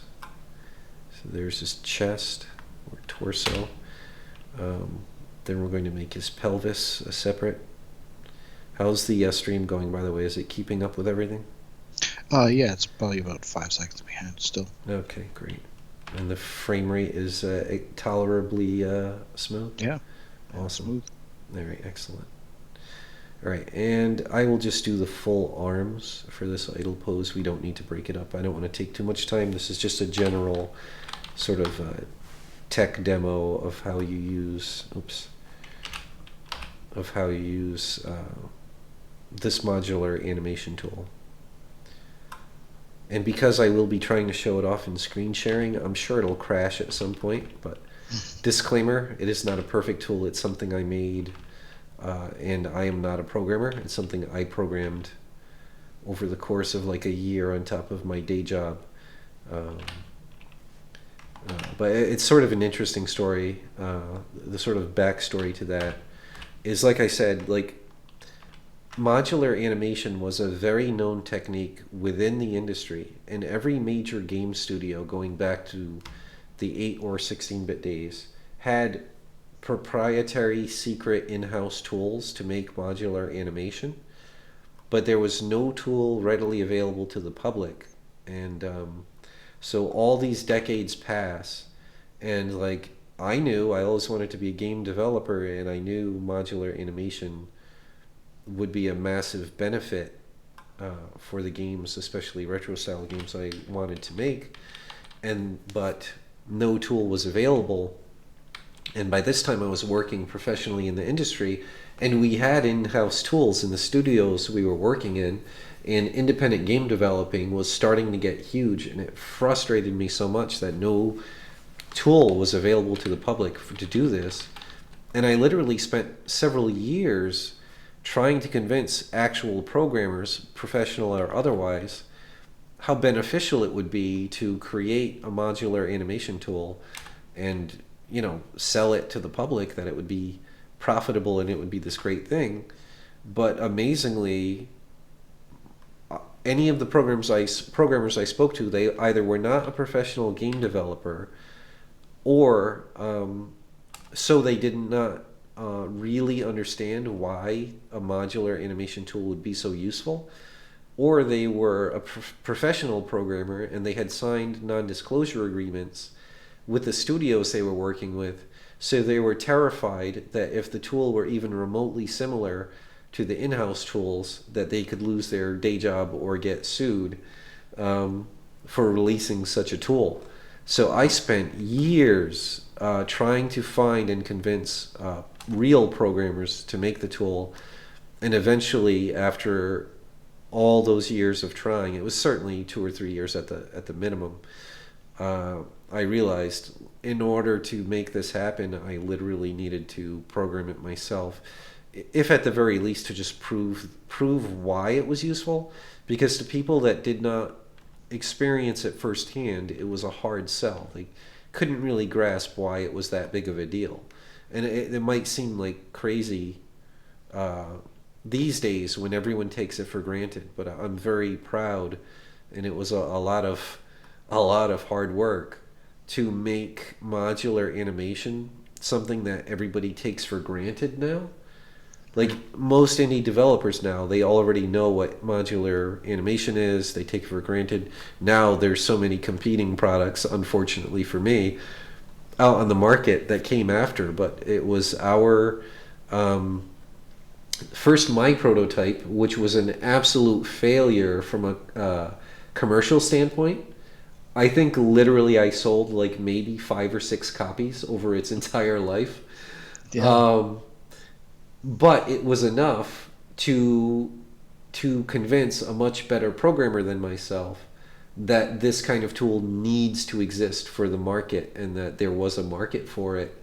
Ironically enough, like he had the confidence, and this is the programmer that I partnered with. That's the co-founder of Brash Monkey and the creator and co-publisher of Spriter. That's what it took. Like after years of trying to get a real programmer to do it, I spent a year busting my butt to make a program, but it wasn't as great as it could have been because I wasn't a real programmer. So it wasn't enough to make a dent or create a market, but it was enough to convince a visionary programmer that once he saw it working, and he actually was already working himself on something similar, so it convinced him that we should partner up and consolidate our designs and our efforts to make this one singular tool. And we did a Kickstarter campaign, and thank goodness, like I said, is having friends with a large social media following that are in the general market is so critical to make your thing a success. And this one guy in particular, like one of these superb pixel artists that I know, I was a complete, like I said, I'm a boomer. I just turned 45 yesterday, so which doesn't make me literally a boomer. But young people these days, they call anyone old enough to not be technically savvy a boomer. So I had no social media presence, no Twitter account, and all of this stuff. But this friend did, and he was nice enough to tweet about our project, and our Kickstarter campaign became successful, and that allowed us to not only popularize modular animation to the modern indie development scene, but also eventually, with years of hard work, eventually quit our day jobs and start our business officially and work full-time for that. So, but let me tell you, that is years and years of, coming home from an already beyond full-time job in the game industry. As you know, it's legendary for requiring extreme work ethic and hours and stuff like that. So anyway, I can't talk and do other things at the same time. My apologies. But anyway, yeah, so nights and weekends, come home and sit right back down on another computer and spend hours and hours, and weekends like treating it like a second full-time job to make this prototype, and then work with this much better programmer than myself work out the designs, do all the testing, start to do all the PR, get the Kickstarter campaign, the graphics ready and all that stuff. That a Kickstarter campaign is its own other full-time job while you're doing it. Yeah. And I think that's when I first met you. Actually, I remember. That's I remember that possible. Kickstarter, and yeah, I remember the early days of that and seeing this prototype. Yeah. So that's yeah. I mean, it takes. So anyway, hopefully it's a remotely interesting story, but more importantly, it gets to the point that I'm in things for the long haul, even when things fail, even when people flake or something like that. I have learned to take very extreme measures to make sure that worst case scenario I can keep my projects going personally, and that I can always recruit new people as they become available to help finish a product, or that I can, like I said, finish the project on my own if need be. And even when things take years and years and are commercial flops, that doesn't stop me from taking, and this is such an important thing. One of a great story, if you haven't, and I'm speaking to all the viewers out there that end up seeing this video, if you haven't researched the history of Angry Birds, that game we all know, it's a super recognized brand. That game, from my understanding, was a relative flop at first, and for perhaps the first several iterations of the game. And it's such an important lesson to learn. I love there are expressions out there like success is a sequence of failures in the right direction. Right. And that is so true. It's like every success I've made, of the few successes I've made so far in life, they're always setting very high expectations and aiming for that goal and hitting these sort of tiers or plateaus along the way. And you never quite reach the super idealized goal you're after, but because you set the standard so high, you achieved more than you would have. And most importantly, it's having that attitude. It's the same thing with like you look at like some sort of heroes of mine from this sort of standpoint of not giving up in production and having faith in your eventual success is Todd McFarlane, or he was one of the most famous Image comic book artists that created Spawn and helped found Image Comics back in the day. But he just had an insatiable work ethic and just was always inspired creatively and to just undertake new ventures, so to speak. And when things didn't pay off as much as he hoped, he just learned from it and took the value. And that's the thing. So the first Spider prototype was an absolute failure commercially, and I had spent over a year on it making it. I tried marketing it. It mostly fell on deaf ears. But at the end of the day, I had this proof of concept tool that worked, and it was enough for me to sort of market to programmers, so that now I had a real proof of concept, so that a non-professional programmer that wasn't terrified by their NDA agreement could actually understand why this was valuable. And that was the true value at the time of the tool, of that year I had spent on top of my day job working my butt off. And long story short, now, like, this unforeseen benefit, all these years later, like a decade later, now this tool that was a commercial flop after a year investment, not only did it eventually lead to my being able to quit my day job, but now it is quintessentially important. Like, literally, we would not be able to be making this super high quality classic Amiga game if it weren't for the fact that this tool already existed. Yeah. So yeah, keep that in mind, everyone. Like, very rarely will something pan out as great as you hope it to, and it will take longer, it'll take more work, it'll be more stressful. But at the end of the day, when you've finished making your thing, Don't give up on it from a marketing standpoint. Like I started to mention Angry Birds. They were diligent. They didn't give up on it. They took feedback from the few customers. They gave it away to people to test and give feedback. They did everything they could to understand how can we make the game better, more marketable, more addictive, more likely for people to share, exploring different platforms to sell the game on. And it's sort of this idea. It's after 10 years work, it's an overnight success. So that's what people need. That's one of the most important secrets of supposed overnight successes. The vast majority of them. Thanks, Corey, another viewer. One of the fantastic pixel artists I mentioned, who I'm working with on several of these projects, just joined the live stream. So welcome, Corey. So anyway. Yeah, what was I talking about? So yeah, these overnight successes. Overnight successes. So thank you. You're the one. It's what is it? 2 a.m. where you are, or 3 a.m. and you're doing better than I am with staying on point. But yeah, tell me in 6 hours. Yeah, exactly. Yeah, well, hopefully I won't be keeping you up that long. No. Point is, they kept with it. They didn't give up. They didn't just.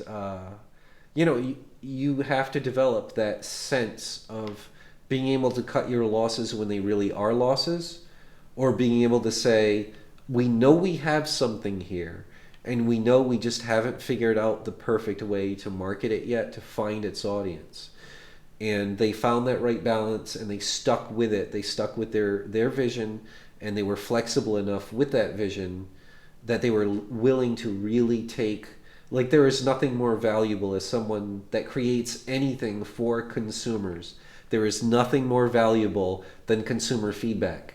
And hearing crickets and seeing tumbleweed when you put your market out there, that is much more valuable feedback than you realize. It hurts. It can make you very bitter. You can go into a really, really counterproductive, really stupid, egotistical mode and say, well, it's their fault. The consumer base, they're just too stupid to appreciate my genius. You can fall into that trap if you want to. It's a massive mistake. You can really ask the consumer base. You can do more research. You can keep tweaking your product until you start to get that audience. And look what happened to Rovio. Like, I think Angry Birds was their first major success, and it was just life-changing, phenomenal, world-changing phenomenon for this team that stuck with it. So it's a really important concept. It is not when you see a success and you're envious and jealous, or maybe you go, oh God, they've got such a stupid gimmick. I'm really pissed that their thing sold and my thing that's higher quality didn't sell. And it's very easy to become very jaded. Like I said, you want to protect your ego and your investment in your time from an emotional standpoint. And when you do that, you are making yourself blind to the realities that there's something to that gimmick that has way more value than you're willing to give it credit for. Gotta be careful here, Mike. You're talking to the Amiga community.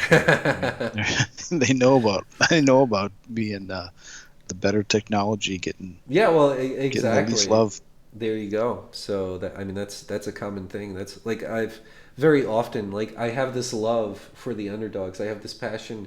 The Amiga is my biggest passion from a retro gaming standpoint, but as Corey knows, the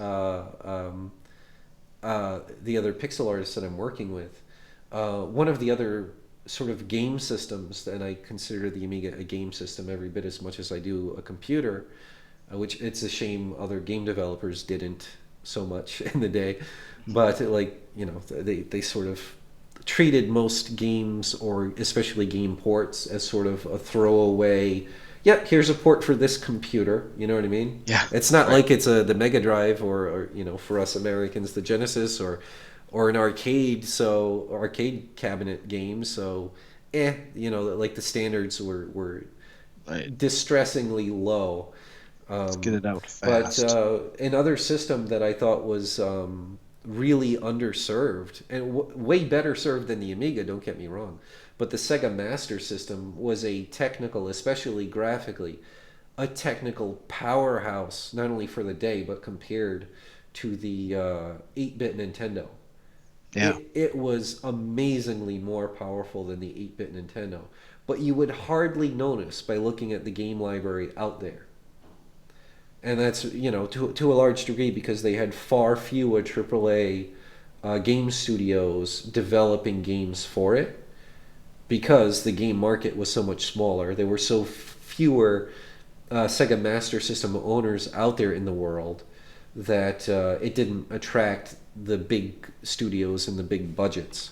So you ended up with a system with drastically superior hardware, especially for graphics, that just did not have anywhere near as good, especially as fun or as varied or as high quality a game library in general. There are definitely some treasures out there for the Master System, but Corey and I are also working on a retro style game that mimics the Sega Master System graphically.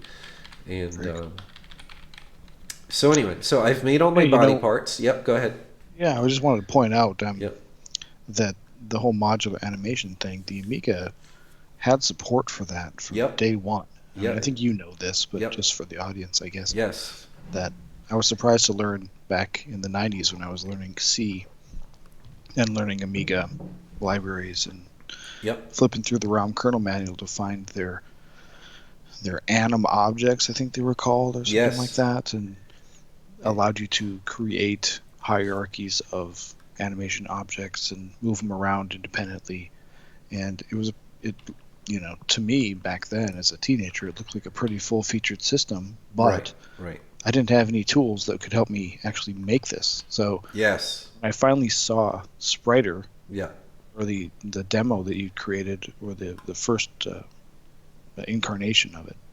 That just was a revelation to me about how this could really be used. And I'm like, where was this when I was 15 and trying to make games? But absolutely amazing. Yeah, that was the same exact thing happened to me. I read about it, I was excited about it, and then I couldn't find a tool itself to create these anim objects. And couldn't find and work with a programmer that could either make or find the tool and make it a reality. So, but yes, it did exist as a technology, and it was available. And who knows? I have no idea chronologically if that's what the sort of Soden people were using. Probably not. I assume just something similar. I think they did their own in-house stuff for it. But yeah, it's like I said, this is a technology that has existed since pretty much consoles existed, maybe even before, and going back even to the 8-bit days. And two really famous examples, very successful examples, are the original 2D Rayman series, which was first for, what was it? PlayStation 1, and eventually they made versions for like Game Boy Advance and other stuff too. But and Vector Man for the Sega Master System, or the Genesis or Mega Drive, and they were obviously using this technology, because they had like the separated body parts without the full limbs. So Raymond's hands and feet floated near his pelvis, and Vector Man was similar, although they used sort of the little balls to create this like sort of chain. So he had these like chain-like limbs between his, feet and torso and pelvis and everything. But those showed that sort of technology was in full use by pretty much every major game company, and even some Amiga developers. But for the most part, it just sort of it stayed this like sort of industry secret, and more importantly, there was no readily available tool to the public until finally we were able to break through with the Kickstarter campaign on Spriter. And I'm really happy now that everyone takes it for granted, because it empowered game developers everywhere, and especially indie game developers, and it increased the potential quality for all the games that people were making, especially 2D games, which is a big love of mine. There are some 3D game franchises out there I really like, but my big love is, like, I'm a real retro gamer. I love classic 8 and 16-bit arcade and console games especially, and that's what I want to bring to the Amiga. Like I've said this on other mainstreams, my goal is really to create the library that the Amiga always should have had, that really creates this feeling like you've woken up in an alternate reality. Is woken? Yeah, woken's a word. You're in this alternate reality now where the 8 and 16-bit era, all of the AAA game studios were making equally high quality games that you were used to in the day, but totally different franchises. So Right. like, us retro game lovers, we love playing those retro games, but we've played all the ones that we love a million times, right? So I Right. want that same nostalgic feeling of playing a true retro game, but with the excitement of it being a new game, of Right. experiencing like new characters, new artwork, slightly different visual styles than what you're used to, and different gameplay. Like gameplay that feels really or is really legitimately retro, like really great hardcore console action platformer, especially style games, well not specifically, but then just with this breath of fresh air that you can't get from replaying those classic retro games that you love for the trillionth time. Which, don't get me wrong, I still do and I love doing, but I want that newness and that excitement. So I branded that. I called that new nostalgia. That's what I'm going for. That feeling of new Yeah. nostalgia. So So look for it. thanks. So anyway, so body parts. So this is going to be my prototype Spriter project, and I'm going to start saving out all of my body parts. This was the back hair. We'll just call it hair. So now I just have to crop out and save all of these pieces. And I'm glad you are caffeined up and nice enough to partake in this now much longer stream than I had intended, but hopefully my rambling is entertaining to people. I hope they wanted to know how passionate I am about this and what my specific plans or motivations are. So brush, save as, but it is really sad how I can't do two things at once these days. Back arm. It's your age. Your age Yeah. catching up with you, man. Exactly. All right, so now we'll do the head. And again, like if I wanted to make this character blink or roar or anything like that in other animations, I would create alternate head images that I could swap between on the fly in the animations I'll create to animate that head. So that's a nice thing about modular animation. You can reuse stuff as much as it is useful to do so. But whenever you need truly new art for like a new position of a limb or anything, you're perfectly free to do so. So you're just benefiting from the memory savings. Like that's one thing that people will be dubious about when you mentioned modular animation techniques. They're going to go, "Oh, but it's going to look obviously like a paper cutout, like things being moved around." And that's not by any means any more true than doing full frame animations. The difference is now you have that option to save memory every chance you can, so that you have more memory to go around for the new art to make the really important keyframes as unique as possible and as flexible as possible. So there literally is no downside to using modular animation styles. It just frees up as much memory as possible if the artist is willing to put in the work. The other cool side effect is if I'm animating with modular, that's why I can't do two things at once. My Italian ancestry is coming through. I have to wave my hands on the camera to talk, Right. so I Talk can't with I your can't be hands. using the mouse and the keyboard at the same. Now I understand the problem. Yes. It's my darned heritage. I Um, did I save the head? Oh, I'll don't assume think you I did. I okay. didn't see it. That's lame. So at least one of us is paying attention. So, That's but okay. brush. Save Well, I think brush. we've seen, like I recall seeing as a child on the 8-bit Nintendo, Yeah. some things that were obviously modular animations, Yep. like large bosses and stuff, and Yes. it looked choppy and it looked Right. not that smooth, not what you Right. wanted from your 16-bit Amiga or something.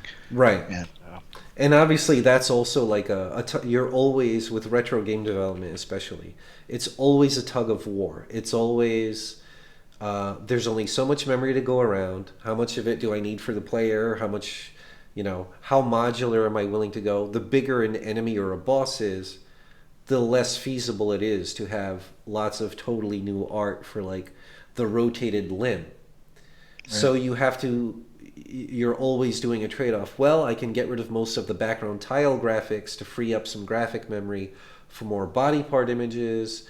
Um, there's all of these things, these decisions you need to make to be able to decide, well, is the size of the boss more important? Is the background more important? Is the smoothness of the animation more important? And then there's this thing to keep in mind: if you design bosses a specific way, like if your boss is like a robot made out of technology, then people are psychologically far more willing to accept body parts that don't rotate, which require all new art, obviously, on hardware that can't do real time rotation. right. But the benefit is, with modular animation, you can literally have 100 frames of animation to move one thing from point A to point B using very little memory, right? Yeah, So you could have a silky smooth movement, but you can't have a silky smooth rotation. So that's why one of the most commonly used tricks. So I hope I saved the torso. We'll see. Um, let's see, brush. Save brush. So, yes, I did. Okay. Pelvis. Hopefully I could remember what I was saying by the time I'm done. Okay, so the trick you would see over and over again is, like, let's say you had a dragon was the boss, and you had a little piece of his upper body showing off the side of the screen, and then you had his neck, which was made out of a bunch of balls, a bunch of yeah, right. circular graphics. Yep, And the reason that was, of course, is the ball. When you move all of the balls relatively, you can get a very smooth snake-like movement, and you don't need a million new images to right. rotate those neck segments. Often it was just that one static image for every segment of the neck, or if they had more memory to spare, maybe the neck would start thicker, and then you'd have one or two other smaller balls to taper the neck to the head.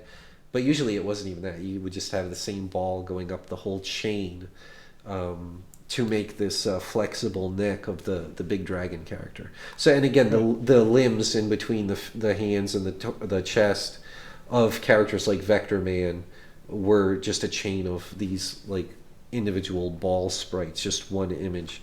So yeah, I mean, those are the kind of decisions you need to make. Like, is smoothness of movement enough, or do I need to free up memory to be able to actually swap out full images more? And then Yeah, that might come at a cost. You may need less overall animations, or less effects. Like, you also often need to save some of your graphics memory for visual effects. Like, you want a special explosion or a special beam for the enemy, the boss, to be able to shoot out. And it can be frustrating at times, because you have this idea and then you hit this technological roadblock, these constraints. But, like, you kind of have to be a sadistic. People like me that love this sort of challenge, working within, like, how cool can I make it within these limitations? And like I said, being right. forced to spend this level of attention and care and time on it often ends up with a higher quality end result than if you had no limitations at all, because you really care about every aspect of what you can make happen. So you make sure it not only looks as cool as possible, but it's actually fun. Absolutely. So yeah. Anyway, um, brush, save brush, front arm. I'm really sorry, all viewers out there getting frustrated with me and all my hand waving instead of actually getting to the point with this animation tool, but hopefully I'll get better at this over time. Brush, save brush, so and B, almost done. Oh yeah, and the other thing I was saying, the sort of unexpected additional benefit to working in the modular technique for the artist is, let's say you're otherwise done animating your player character or an enemy or a boss, and then you decide a different design visually would have been way better for like the character's head or the character's torso, right? Because you're doing it in a modular way, your entire set of animations for your boss character may only use like 3 or 4 head images total. And to completely change all of the animations for your boss, to completely change his look or the look of his head, you only have to quickly change those 3 or 4 head images, and now your boss is completely updated. Whereas if you drew full frame images for every animation, you know, the traditional way, now you have to go back and hand edit all, who knows, it could be hundreds of frames to update that head design. So that is another incredibly massive benefit that a lot of people can overlook or not realize. I think all of the body parts are saved, so I'm going to start up the prototype of Spriter.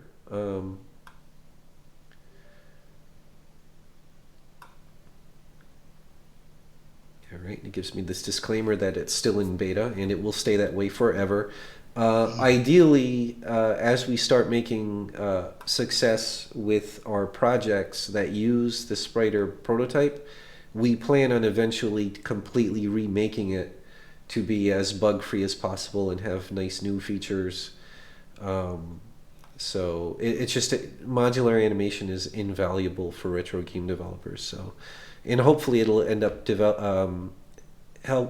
being useful for people that make games for consoles and stuff like that as well, not just the Amiga. But we especially here care about the Amiga. So create new project, and then I'm accidentally revealing some secret stuff that let's see, desktop. So astute viewers could have found in that split second some more clues about the game I'm making with the with the team there. So let's see. Body parts, here it is. So I select the folder, and oh, I guess I have to do this too. So we're going to call it enemy, because I don't want to embarrass myself and misspell Minotaur. Enemy. All right. So now we've got a working canvas area. This red dot helps us easily visually find.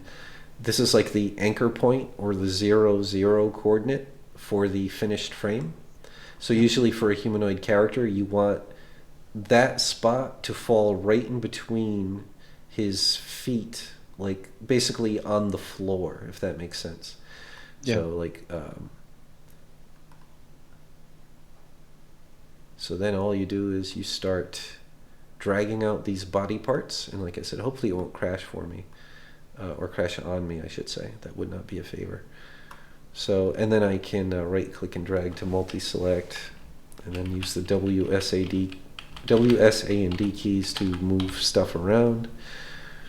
And it's all about grabbing these pieces, putting them where they go, and then I can hold Control and use the down arrow to change the Z order, the drawing order of the thing, so that things are in the right Z order. There we go. For a second I got scared that it crashed, but luckily it did not.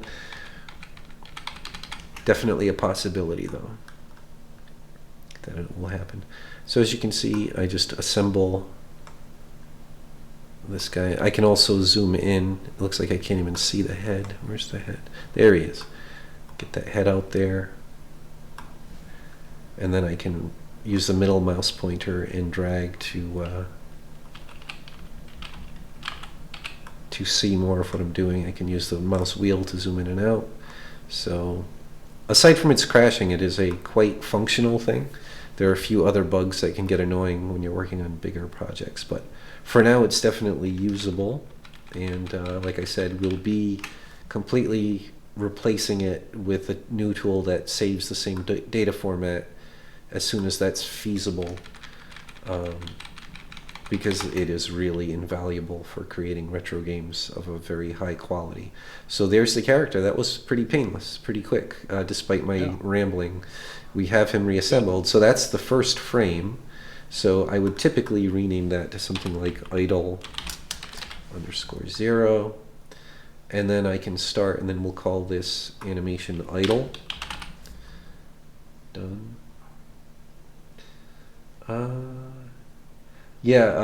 just looking now. Corey was communicating in the live chat. Right. And he said he's looking forward to getting into some Amiga stuff eventually. Absolutely, that's definitely one of the things. Especially if we start getting enough support, I would love to start being able to commission and actually pay for his time, Corey, and eventually other artists, other really pro level or outright pro pixel artists, to just help make these games faster and even higher quality. And we could even do really cool stuff where we just start getting together like a community bounty. Like, let's say one of these projects that someone else is working on that is becoming popular in the Amiga community. Let's say they don't have a professional artist on their team or something. Imagine how cool if we could actually create a bounty to like get a professional pixel artist to dedicate a certain amount of hours to just making that game look as fantastic as possible. That'd be awesome. You know, so we can really start doing really cool sort of community-driven stuff like that to just keep raising the bar and raising the level of quality for stuff out there. I'm not going to hint at which thing yet, but I've been talking to 2 people that are already well on their way to developing Amiga game projects that are very popular right now, that have a lot of, the Amiga community is very supportive and very watchful of their development. And I'm already talking to them about either helping improve their graphics in the near future or doing a complete reskin of their game. This is a hint to one of the projects. Somebody is making a superbly high quality port, unofficial port, like a fan port of in a classic arcade game. The problem, of course, with that is they can't directly make any money in exchange for their, by the time they're done, I'm sure, over a year of hard work.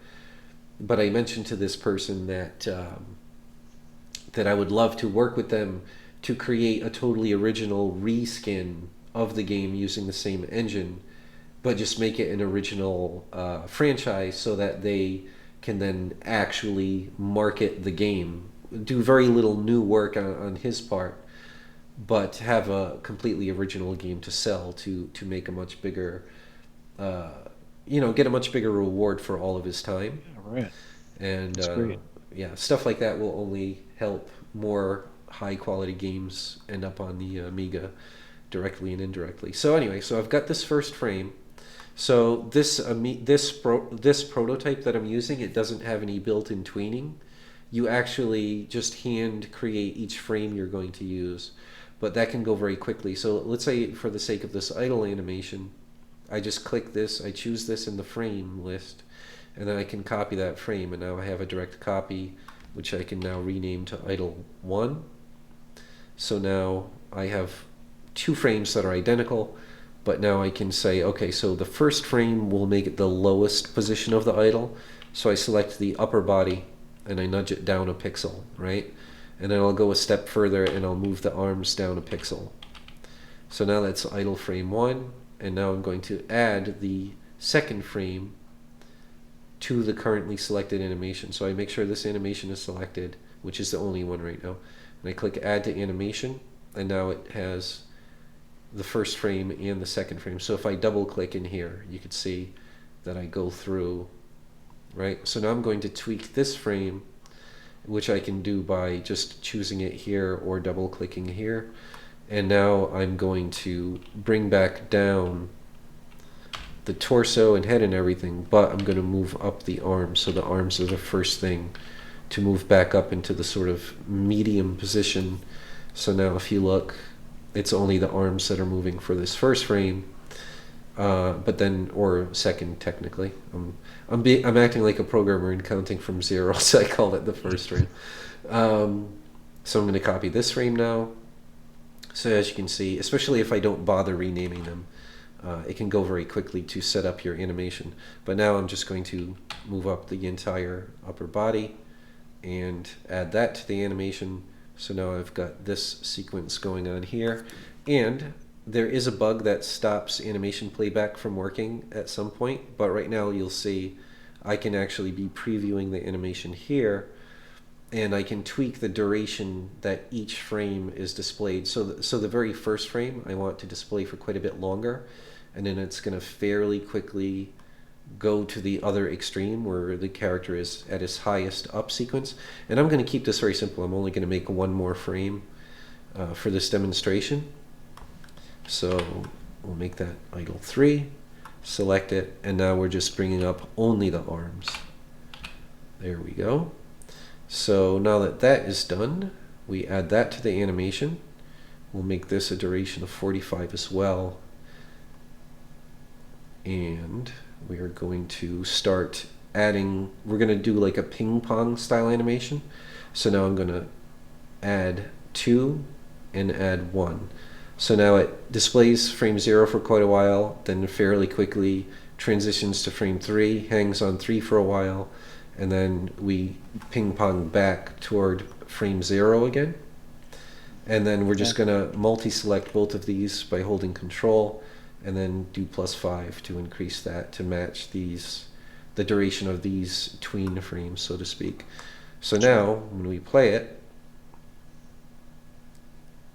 we've got a nice idle animation. And keep in mind, the head was separate, the hair is separate. So this is like the most basic thing without changing any images. So as you can see, you can just get a much more lively moving character. And keep in mind, a lot of these limbs, torso, head, the same exact image can be used and can look very fluid in the middle of other things like walking, attacking, getting hit. So now you're only introducing new, actual new art whenever you need to keep the quality of your animations as smooth as you want to. And then you only start sacrificing how much of a sort of paper puppet the character looks like. You're making the decision, is it more important to have more animations and more frames, or to have every frame look absolutely hand-drawn? Yeah. But this empowers you to be able to make that decision and make that trade-off. And like I said, to a large degree, if you don't need a lot of animations, there's no trade-off at all. You can end up with frames, animations that look completely freehand that are not, and that are still saving you a lot of animation. And in general, the more animations you need, the more and more of a savings, because you're going to be able to reuse body parts more and more frequently, if that makes sense. So anyway, so that's how it works. So I'll just save this again. So this is the animation method we've been using for whatever the game is, that I'll be able to reveal soon. Or if you become a patron to my Patreon account, you can see it right now in the thank you video for becoming a patron. And that is certainly all the core stuff. Do you still have the time and energy to quickly go over the optimization thing in Amos, or we can certainly end it whenever you feel like it? I don't want to keep you up all night. Yeah, sure. I can go over a few things if you want. Yeah, absolutely. So let me get back into the Amiga emulator. Well, I can share my screen here. Oh, okay. All right. Just make sure you have everything closed that could possibly inadvertently display someone's personal information, like other people's Skype. If someone suddenly Skypes you, or an email notification pops up, or anything like that. Right. Yeah. Yeah. Well, Hopefully I remembered everything here. Okay.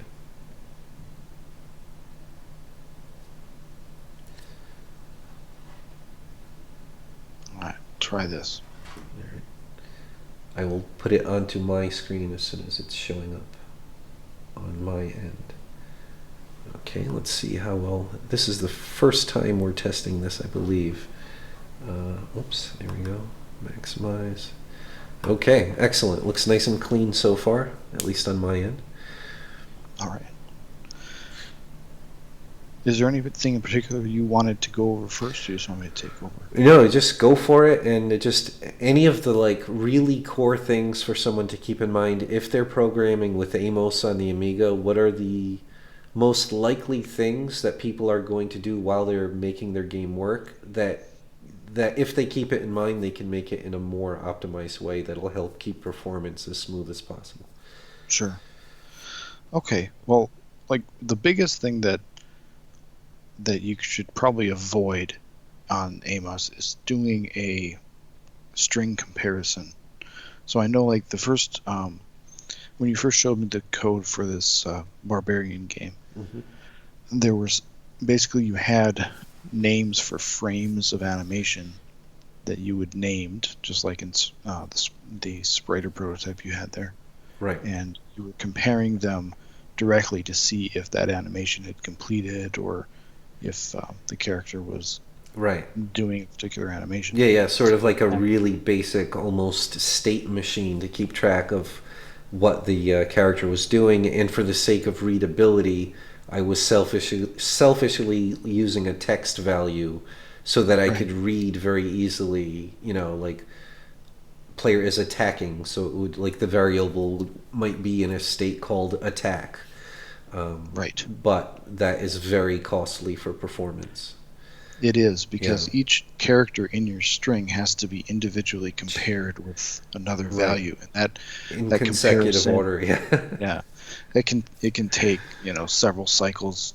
Well, it does take many cycles for comparison, and then a branch, and then if you I'm speaking of the assembly language generated by that comparison operation, and for a 5-character string, you're talking probably 100 cycles, which is almost as much as a division operation, which doesn't sound like a lot, but if you do it over and over and over again, those cycles could be used by graphics operations or calculating other things. And checking on the states of things is something for an even remotely sophisticated game where you have like a player that can get hit by stuff and can hit stuff.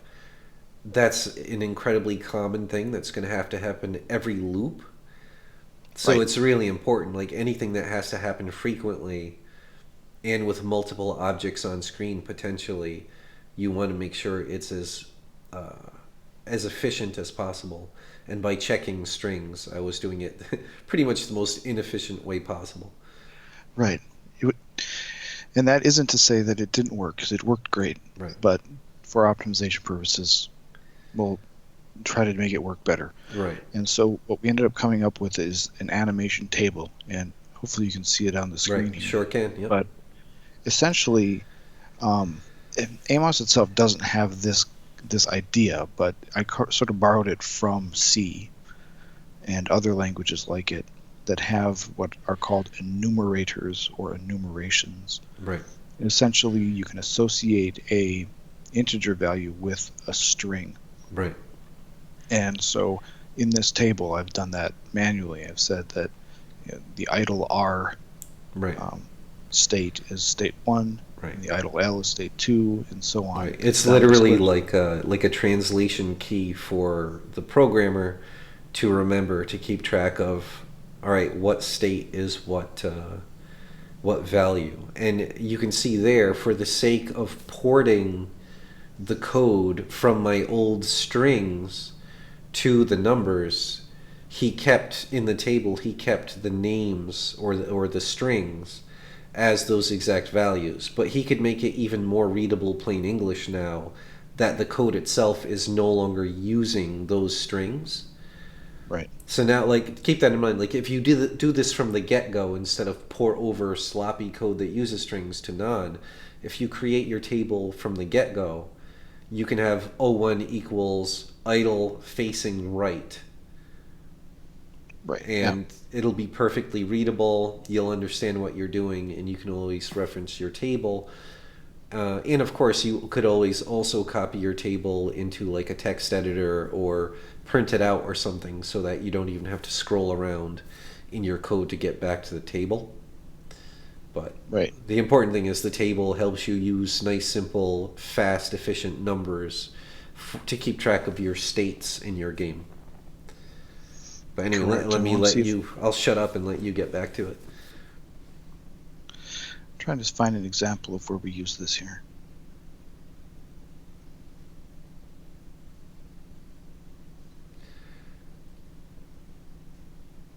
There should certainly be, when you're doing collision checks against enemies, either to find out if you're attacking or if you are vulnerable to attack, there's going to be checks for the state.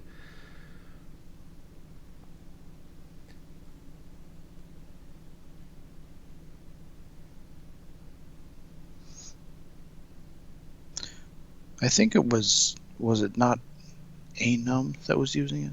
I'm sorry, it's been a while since. No, that's probably, if you most likely it is either Anum or something with a very similar name. Okay. It could be stuck too, because what I tend to do when no matter what I'm programming or eventing my game in is I have a variable that I typically called stuck in move. And that it makes the logic most of the time super simple. Like your character is either stuck in the middle of something or not, and then the value. So 0 will be like he's not stuck in something. So you can do any move available to that character by pressing attack or a direction or whatever, and then or the jump button. But then the number you set stuck in move to can help designate what type of movement you're in. So, for example, that's how I tend to do things. I don't know if that's the case in this case. Oh, yeah, if Anum equals 14. So that's definitely referencing the key. Right. So Anum, I forgot exactly how I did this. So in this particular case, the Anum variable holds the current animation number. Right. The exact animation is, yeah. It can be set. And to find out what that animation is, you have to go back up to the table. Right. And look it up. You could, if you wanted to, say, next to the table, right, do something to the effect of hit left equals 14.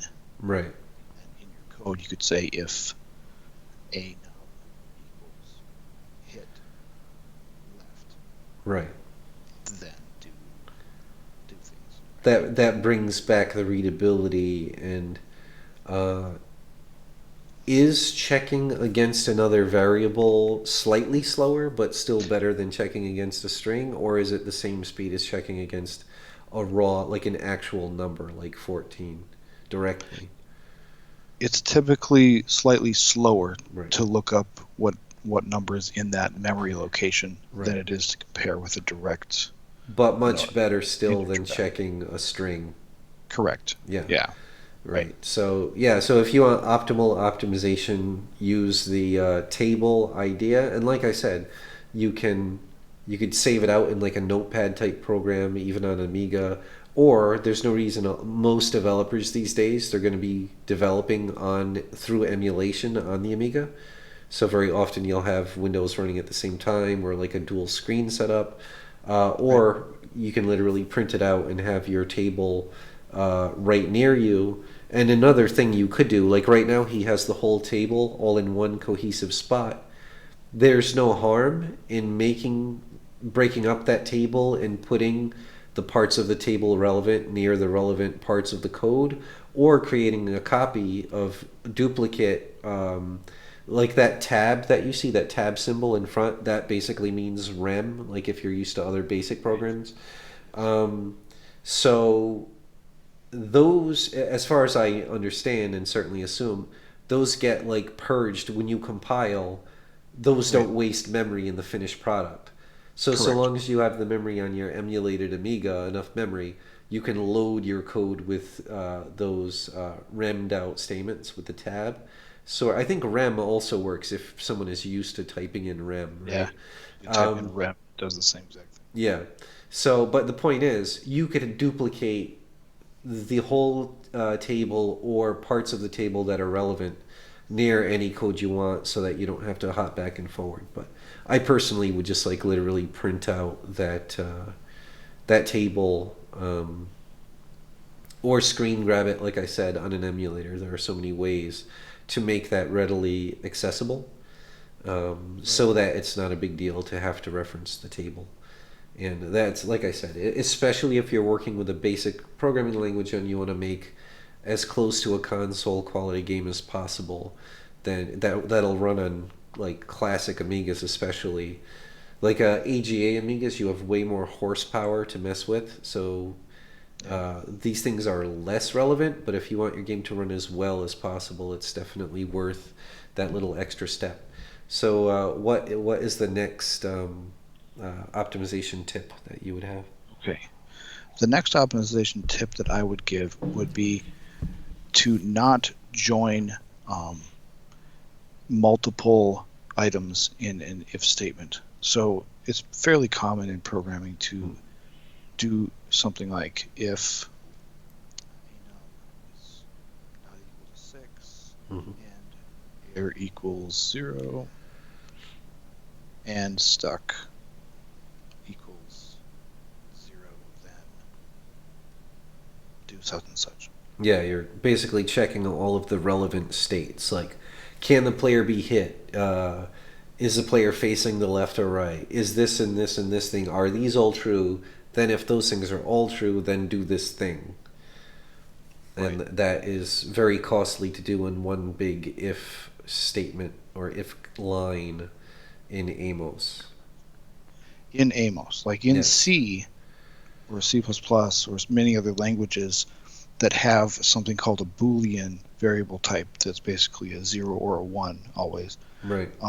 It has sort of an early exit option where, say, if anim is not equal to 6, it will automatically jump out of this if statement and not even test error or stuck. So because all of those things have to absolutely be true, it's pointless for it to check the future things. But in Amos, it doesn't take that for granted. So even if the first thing is not true, if you format it that way that you might be used to doing in other basic languages, it's not optimal for Amos, because it's going to keep checking even though the first thing failed. Even though the first thing was not true, it's going to keep going, which is very wasteful.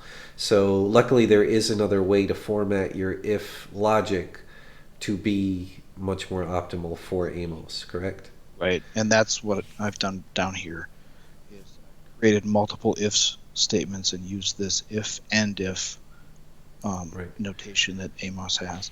So was the expression you used, sorry to interrupt, but I just want to make sure that questions are answered for us non-programmers in a way we can digest. But did you say nested? Like the fact that it's like one thing set inside another, that's nested, and that way it doesn't bother doing the second thing if the first thing failed. It's never going to get to that thing. Okay. Precisely. And I just nest the second and third tests inside of the previous tests. Right. So that we only get to the final test if the other ones are true. Right. So another thing to think about in this case would be what is most likely to be true or false in these statements. You want to have the item that is most likely to be false. Like the first test, because you don't want to waste time testing the other things if more than likely that last test or this one test is going to be false. You just want to test it, and if it's false, then move on to other things. Test the least likely thing first, so that you're never wasting time testing the other things before testing the least likely thing. That makes perfect sense. And if I understand correctly, the fact that the nested if statements are indented is something you did manually specifically for the sake of readability to make it visually very obvious that these are nested if statements. But they could, like every line of code in Amos could all be starting at the absolute left edge of the screen, and it functionally would be the same. It would just be hideous and really hard to read. Precisely. Okay. Now Amos does have an automatic indentation button, and that's this button here next to the check mark. Right. So is that basically the equivalent of a tab? It'll just sort of tab in by so many characters, whatever line your cursor is currently? Like, is that its behavior? Actually, it does it. I don't know if it does it to just the cursor or to all of things. I think it does it to the whole program. So that's it'll cool. automatically. So it analyzes the actual code and visually improves its readability according to actual syntax. That's really cool. I didn't even realize that. Again, I'm not a programmer, so that's really nice. Well, you're a programmer enough to make these demos, which is pretty awesome. Yeah. So I guess the third thing I would say would be, well, one thing, I guess, I don't know if this is necessarily the third thing, but it is an important thing, and that is to hoist variables or hoist expressions out of loops and routines where they may be used multiple times. Like, so for instance, at the beginning of this routine that checks for being stuck and such, right, I grab the current value of Bob number 10, which is the player, right, and I save it into a variable. Yeah, this is great. Yeah, this is so important. Because it is going to be used multiple times in the code below, and I don't want to keep having to query that variable every time, because the querying process takes much longer than just looking up the variable value. Yeah, that makes perfect sense. So to translate that into complete non-programmer layman's terms, in this case, it's talking about we need in the code to check the horizontal position or X coordinate of the player character. Like, we need that information to make the game work. So before, in my unoptimized code, anywhere we needed that X position of the player, that horizontal coordinate, I literally was using the command that makes the game check what is the actual X coordinate. But in any one loop of the game's logic, he's not going to change position. That's impossible. So what Mike did was make code that beforehand it finds out what that X position is, and it just pops it into a variable, because checking that variable is faster for performance than actually like finding that Bob and finding its X position and having like making the code spit that information back out. So whenever there's like, I had a similar thing going on with some little computations. Like I needed to do some math. Like maybe take the X coordinate of the screen and divide it by 4 or something. And I think I had stuff like that in several lines of code within a loop. And obviously it would have been better for me to pre-calculate, just how he pre-searched for the X coordinate. It's much better to pre-calculate that math once before the loops really start, before the several lines that need that math, or they don't need the math, they need the result of the math. So do the math once ahead of time, load it into a variable, and then reference that variable that you've set, so you're not forcing the poor Amiga to do the math every time. Precisely. Yeah. And this, of course, I mean, again, in each particular instance, you might not save a huge amount of time by doing this, but if you add up the amount it really counts. It effort really adds up. that the computer has to go through every time you do it, you can actually end up saving a lot of time. Right. So, one other thing I'd like to show you here, and that is just the optimization of certain math functions. Right. So there is a lot of math that we used in the scrolling routines. Right. For the parallaxing, right? So that we have Correct. The extreme foreground moving at a faster speed of the foreground. Yep. So a couple of the rules to keep in mind when doing math on an old Amiga computer, particularly like the 500 or 2000 or some of the early models that don't have faster processors, right, is that integer computations are much faster than any kind of floating point or decimal operations. Right. And also, adding and subtracting is much, much faster than multiplying and dividing. Right. So there are tricks that you can use to sort of turn certain multiplications into additions and certain divisions into subtractions, right, and things like that. So that's what we did in this particular case. Like, for instance, the original code here was to take this variable xxof, which is the horizontal offset of the main screen, right, and multiply it by 2. I really like how you rammed out my original code so that you could create the optimized version. Obviously, that was fantastic for you during the optimization, because then you could quickly see if you had messed up and inadvertently changed the functionality. Right. Like, you could see the original code and say, "Oh yes, of course, I just accidentally made this multiply instead of add," or whatever.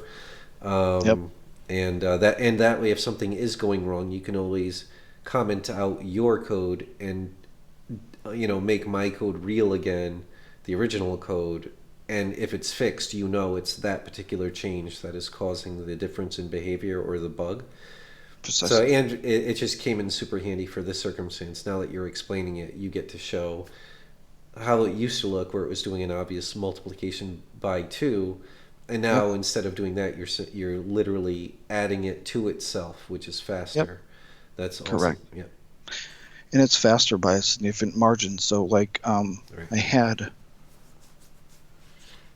know if I have it up at the moment, but I believe it was typical multiplication on the original 68,000 processor took 70 cycles. Wow. And that's if you're multiplying by 1 or by 1,000. It's the same amount. Wow. And an addition, I believe, is somewhere like 12 cycles, something like that, maybe 16. I forget now. I'd have to. And that also is that also irrespective of how much you're adding? Yeah, typically, right. There are ways to speed it up if you're adding like super small values, but that would require using machine code, which Amos doesn't in all cases. But. So I wonder at what point, and obviously this is not that relevant, but it's just a funny thought. I wonder at point, like, how many additions plus itself, like in this case XXOF plus XXOF, I wonder how many additions of itself it would take before it is less optimal than the multiplication. You know what I mean? So, like, would it take 7? I think it might be 5. Yeah, about 5, I think. Because you said 70, one value was 70 and this one was 12. So it's the equivalent of adding it to itself 5 times to do it. You know what I mean? Right, like, exactly. If you multiply it by almost anything, it's the same tax on the system as adding it to itself 5 times. Right. At least, I think, my tired brain, that's what it's coming up with. Correct. We'd have to look up the exact numbers of cycles, but I believe it's somewhere around 12 for addition and 70 for multiplication. Now, division is also insanely expensive, and that's even more so by, I think it was 160 cycles for a division or something. And that is something we needed to do somewhere. Right. There was. It might be fastest to do a search for the division symbol, the divide slash. Right. assuming that still evented out original code is there. There we go. Divided by 4. Right. So in this particular case, we took advantage of the fact that a division by 4 is actually, that 4 is a power of 2. Right. And on a computer system, powers of 2 can be multiplied and divided to numbers by just shifting the actual bit values, the ones or zeros that are in a variable, Right. to the right or to the left. Right. If you want to divide something, you shift everything to the right. And if you want to multiply it, you Right. shift it to the left. So in this particular case, we took the value of 20 minus the ybob 10 value, Right. rotated it or shifted it 2 bits to the right. That's what Right. this RO. Right.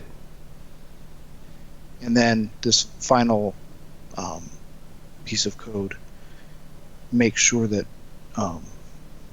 we didn't get any sort of overflow value in the top bits. I don't know how to explain this very clearly. Right. Yeah. This is very programmer-y, but basically, because of the method you're using of shifting, you could end up with, because of that shift, basically unwanted baggage that could corrupt the end resulting number. Right. Is that correct? So Right. this So- like chops off the sort of remainder, so to speak, so it doesn't gum up the works. Is that sort of Correct. what's happening? Yeah. So this rotation, what it does is when it rotates right, any of the bit values, either a 0 Right. or a 1, that get shifted off the end of the It variable. doesn't get looped around back, it just gets dropped. Is that what's happening? Well, it usually does get looped around back. Okay. That's what would cause the corruption. And so Right. That's what I'm saying. this- That line there, it stops the loop around from happening.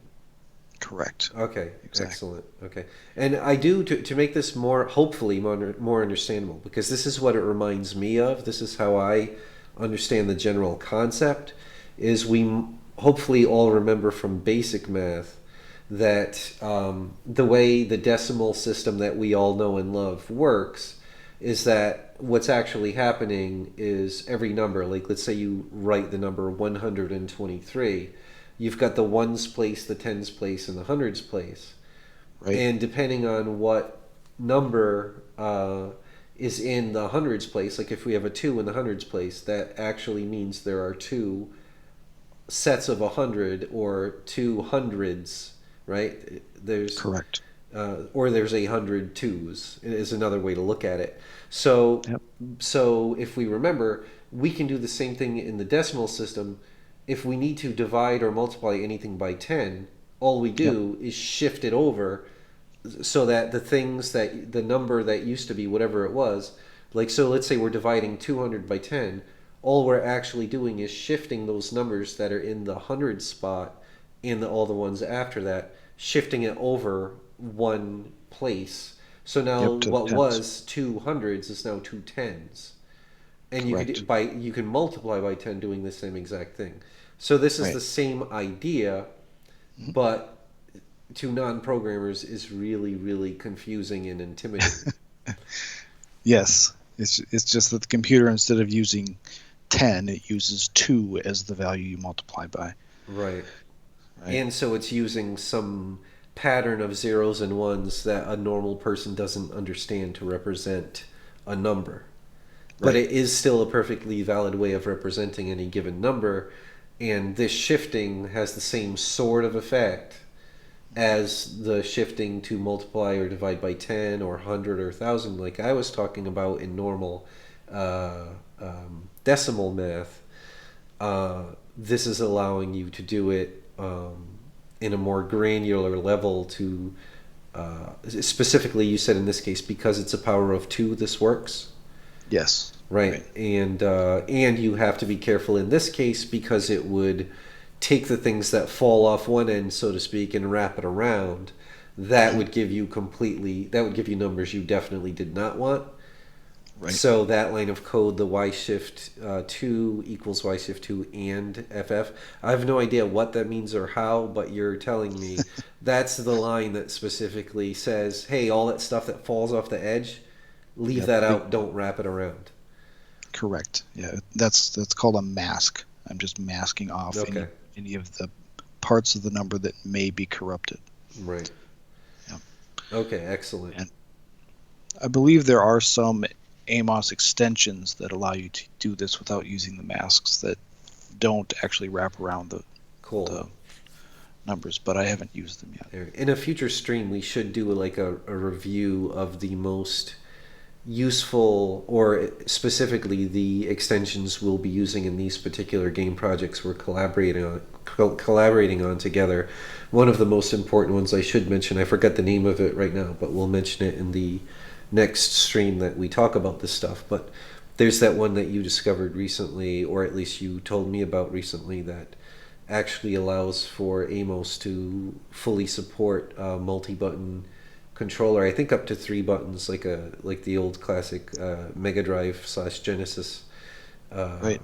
3 buttons and that'll work presumably on any classic Amiga if you have a compatible 3-button controller to plug into it. So that's definitely something that, especially if you're making any kind of arcade or action game, your game will be much more legitimately console quality if you support something other than a keyboard or the clunky old grandpa joystick with the one button. Right, exactly. So, anyway, it's not enough to just improve the graphics quality of Amiga games. We need to really just raise our standards to be making and sort of demanding console quality games. And I do not mean there has been a problem repeatedly in the jaded Amiga community that some of us have been extremely mean to non-professional developers who are just making a project out of love, and people have really kind of venomously poo-pooed the project. Because, and I understand we all get very frustrated that, you know, new Amiga games are finally being made, but most of the time they're not up to the quality that we feel that the Amiga really deserves and the Amiga is capable of. But obviously keep in mind, these are non-professionals doing it out of love. They're almost guaranteed to not get anywhere near back a reasonable payoff for their time other than doing it of love. It's not like they're going to get paid for their time in any reasonable way. Right. So yeah, keep that in mind, everyone, that as a professional who's doing this for love but also for potential profit, I want everyone to be as cutthroat and severe with their feedback as possible on any of my projects. And I can take it. I'm very thick-skinned. And like as a professional and someone that is really trying to make something for sale that should absolutely be expected, but we should remember to try not to be too abusive to people that are not professional artists, not professional programmers, and they just love the Amiga and they want to see new games on the Amiga too, and they're doing their best. It's counterproductive to give them a hard time when they literally are incapable of giving you the standards that you demand, if that makes sense. Yeah. So yeah, but now the good thing is, like, now I offer myself as a person, and hopefully we'll get more, and there are more, like the team I'm working with and Mike here. We're thick-skinned, we can take it, and we're shooting for professional standards, so we don't just expect, but we request harsh feedback for what we're working on, because we want the best possible end result. But keep that in mind. We're very different than someone that just is a hobbyist that is doing something out of love. There's no reason to make something that they wanted to do for fun or out of love of the community into a painful thing that they then become disheartened and abandon the project, or become even more estranged and jaded with the rest of the Amiga community. We want to grow the community, not shrink it, basically. and Correct. help and encourage the people that are creating things as much as possible instead of trying to shame them out of out of doing anything. But anyway, my apologies if that sounded remotely like a lecture, and it's very few people that were doing that, and we've all at least, even if we didn't type it on social media, we've all felt like saying such things in the past. So I'm definitely not, it's not a morally superior thing. It's just from a you know, cost analysis. Is that worth doing? Now it is. Now there's people actually trying to make console quality games with the skill set to do so, and hopefully eventually the support to do so. And so by all means, focus your demands for standards on us. We welcome it.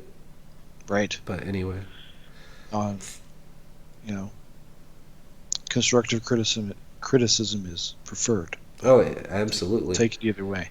And I mean, it is true. Like I learned this the painful way once. Once I became a professional, and it was part of your daily job was receiving criticism from everyone, from people that give very valid and constructive criticism, such as art directors and stuff like that, and clients, to people, like you might get really harsh criticism from the janitor who's walking by, but it doesn't matter. Like the important thing to keep in mind is check your ego at the door, and very often that janitor will be giving you something you don't want to hear, but that is extremely useful feedback, because True. they actually might more directly represent the general consumer base that you want to sell to than the art director does. Right. So never take feedback for granted, and often really harsh criticism, there's a reason it's harsh, and keep in mind they do represent the feelings of at least some kind of percent of your potential consumer base. So really check your ego and your hurt feelings at the door, and ask yourself, is there validity, or more important, ask other people and other professionals, is there validity to this criticism, no matter how harsh and how trolly it was presented. So Right. it very often, more often than not, it's a lot more valid and valuable than you want to give it credit for, because the person gave you the feedback in a very unpolite way. Yep. But anyway, that's my suggestion as a professional. If you're not incredibly thick-skinned and you don't check your ego at the door, you're going to be miserable. Right. Well, there's a couple other things I want to mention quickly. And hopefully they by all won't take means. too long. Yeah, sorry, I can go off on No. tangents very easily. That's okay. Go for it. The first one is a simple thing. Just try to group any constant expressions together. So, for instance, if you have something like 5 plus b minus 7 plus 9, you want to group all of the constant values, the 5, the 7, the negative 7, and the 9 together. Interesting. Because each of those will be translated into its own instruction that would take 12 cycles per addition or subtraction. Right. So you could change this to e plus, if I can do public math here, 1 second. You could even do, right. So b plus 7 will give the exact same result, and Right. it will take like 24 cycles less. Because you've got, if you do the math up there other than the b, like basic algebra stuff, you've got the positive 5 and the positive 9 is 14, and you've got the minus 7, so 14 minus 7 is 7, or positive 7, so you've got b plus 7 is the same, and it's going to be done in far fewer, what was it called, cycles, or what was the cycles. A cycle is how much time the computer uses to do its operations. Right. And there are more than one cycle in a loop. A loop is the time your game takes, no matter how long it is, to get through all of the lines of code of Right. the loop, right? Whereas a cycle is more hardware specific, and it's capable of so many cycles uh, per loop or per screen update, and so everything takes a certain amount of cycles, and you want to not waste cycles Correct. per line of code, because it Right. really adds up to eating away at your game's performance. Yeah.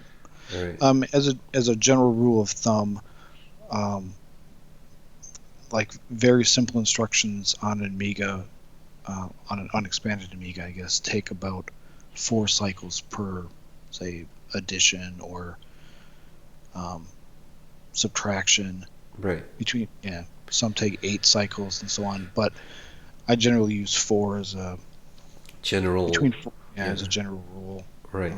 Between 4 and 8, just because I don't always have handy my chart of how many is which. But Right. Right. regardless, if you can pre-compute anything ahead of time, including doing addition, subtraction, and such, Right. do it, because it will save you time. Right. Like you said, any time you can save will add up. Yeah, it really made a massive difference. Like the Barbarian game was running quite chunkily on a speed-wise properly emulated Amiga 500, or especially a real Amiga 500. And then Mike worked his magic with just these exact things that he's explaining now, and then it was running really stable. And like we should point out, like he added special code, explained to me how to do it, but special code to basically cap the frame rate. So it's running at like half of what would be NTSC 60 frames per second or PAL 50 frames per second. But it's much better in general for the visual quality and sort of feel of a game to run at a rock solid 30 frames per second, as opposed to sometimes 60 and sometimes it drops way down. Yep. And that basically buys you that extra time to make sure you can pull off all of your game logic and collision detection in time for your gameplay to play rock solid at a stable frame rate. So Precisely. that's another thing to keep in mind. It's a really good idea if you want it to run on classic Amigas and you're using Amos especially, and you want a decent number of on-screen objects and collision checking and all that kind of stuff, then you'll almost certainly, one of the first things you'll probably want to do is set up your code to do that thing, which probably we should dedicate a whole stream to that. Yeah, we could do that. To just explain how that works. Yeah, exactly. Because I must admit I don't understand it completely myself, and I'm guessing I completely messed it up in the Shmup thing, the Shmup game engine we're working on as well. But anyway, was there any other? And that's a new one to me. I'm glad you pointed that out. With the one you just mentioned with the rearranging the math to have variables at the very end. And obviously, if you can pre-compute any of the math with hard-coded numbers, so to speak, with actual numbers instead of values, then definitely do that. Right. And I would guess if you need to reference a value more than once, you should also preload, like for example, if like let's say I needed to keep using, like, again, that Bob, the x coordinate of the player object. Mm-hmm. Like if I needed to use that in a variable a few times, it would be better for me to pre-compute or retrieve the x coordinate into a variable, and then reference that variable instead of the math, and then also on top of that make sure that's at the end as much as possible, and pre-do any math with actual numbers first. if that makes Yeah, sense. precisely. Yeah. Yeah. Yeah. Anything you can pre-compute is going to save you time, which is Right. the whole exercise. So pre-compute math that is changing, like if you're like the screen x coordinate in a scrolling game, the screen x coordinate and maybe y coordinate is always going to be changing for any loop in the code. It could be a different number. The Yep. position of the player, that always could be a different number. So Yep. whenever you need that information in other math, do that first, like retrieve that into a variable, and Yep. then do the math using that variable, and then make sure anything that is regular numbers, like 16 or whatever, like the 14 example that you came up with, make sure you pre-do all that math, and all of that stuff is at the beginning, and then the variable is at the end of the sort of optimized final equation that you're doing. Yeah. Correct. All right. Quickly, the two other things I was going to get to, and that is this one I'm at right now is showing how to handle a floating point or a decimal multiplication. Right. Decimals on these old computers are insanely slow. I mean, we talked about how multiplications and divisions are slow. Right. But that pales in comparison to these decimals. Right. The problem in this case is that we really needed to multiply this value by 0.04, like multiplying it by half, which would be a division by 2, which would be simple, just didn't work. And so we needed to figure out a way to keep the multiplication with the correct proportions. Right. And so what? Can I sorry to interrupt for that split second, but just from like the game designer and art standpoint, the reason dividing by 5, you would think dividing by 5 is in half is like it's just 0.5. It's only a 0.1 difference. But when you're talking about like relative screen scrolling for parallax or things like that, that can make a very large difference about how natural the relative scrolling speeds of layers feel. And your game can take a massive hit in quality by not being able to fairly carefully control the relative scroll speed. So this is one of those cases where you're trading optimization, where what Mike is hinting at is it could run quite a bit faster, or he could do it in an even more optimized way if it was cut purely in half. But we didn't have that luxury because that would have come at too much of a visual quality hit to the game. So now we have to find as optimized a way as possible without being able to cut a number perfectly in half. We need that 0.4 instead of, which is 40% instead of 50%. So anyway, I'll let you get back into it. Sorry about that. All right. So essentially what I had to do is find the ratio here, and the ratio in decimal was, 1 divided by 0.4. And I had to find that ratio with base 2, or what's the word? Division, numbers that were divisible by 2, so the computer could do them quickly. And what I ended up with was this strange number of 26,216, and then right below it, I shifted that over by 16, which is what a division by 32,000 or something like that.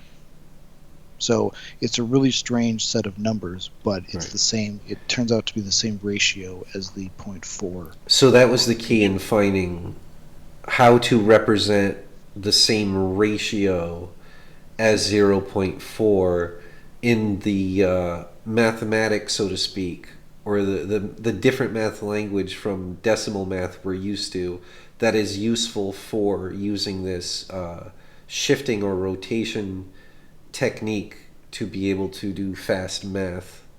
Correct. Yeah.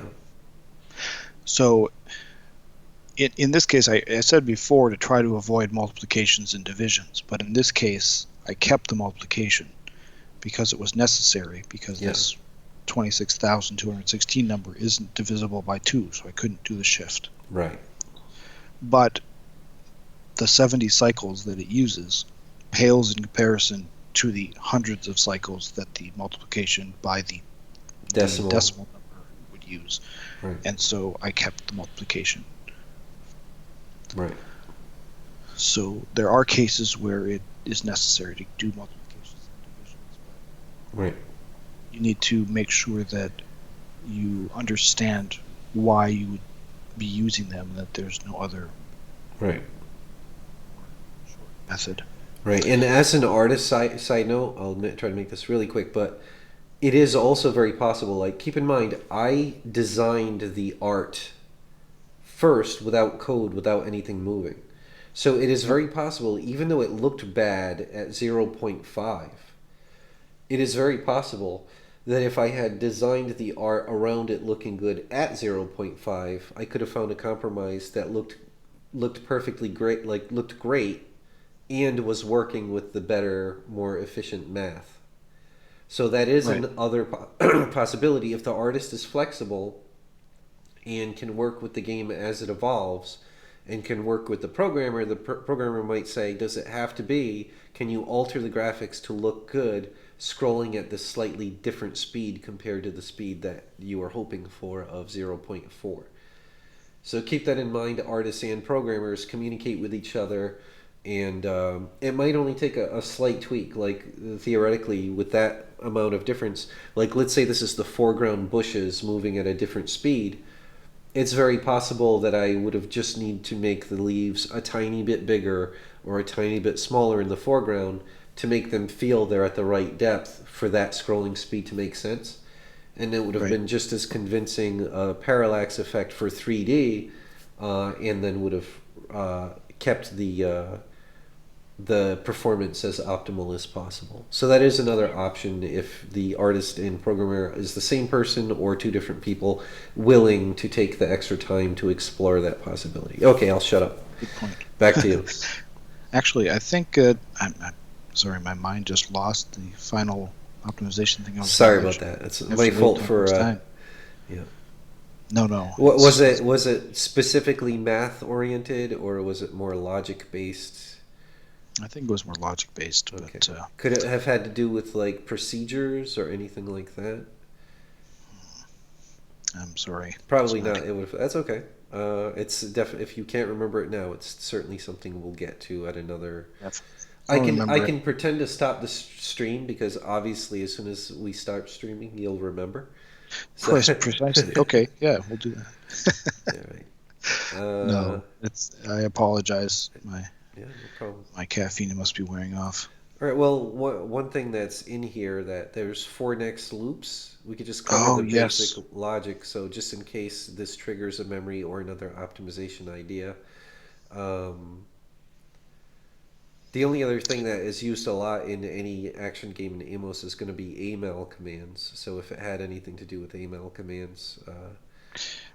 I don't think it was either of those, but 4next loops are a big one. Okay, well, excellent. Let's just pretend that was it then and go with that. Yeah, that was it. Yeah. Okay. If I can get a good example of one, I can make an example, right? Or you can search for 4, and that should find one for you really fast. Search for the word 4. Okay. Oh, in the rainbow, of course. In the rainbow, of course. That's cool. So 4next loops are deceptive because they're very useful, right? You can set their initial value and their end value, and you can set a step value even, so that you can sort of skip around in a loop. Right. So it's very convenient for the programmer, and you can get a lot done in very few lines of code. Right. Right. But hidden in there are all kinds of tests and comparisons and additions that aren't obvious. So it's expensive, performance-wise. Expensive, right. So you wouldn't want to use a for loop, at least a large for loop, in your main routine. Right. For setup routines, like in this case, setting up Rainbow, that should be fine, because that code is only run once right before the code starts. But you wouldn't want to run a for loop in the main loop. So essentially what this is doing, if I were to write this for loop out the way the computer sees it, is it starts out with n equals 97, and it says like if gives a variable, if n is less than or equal to 99, then we're going to do n equals n plus 1. Then it's going to do the rain command. And then it's going to do a go to, basically.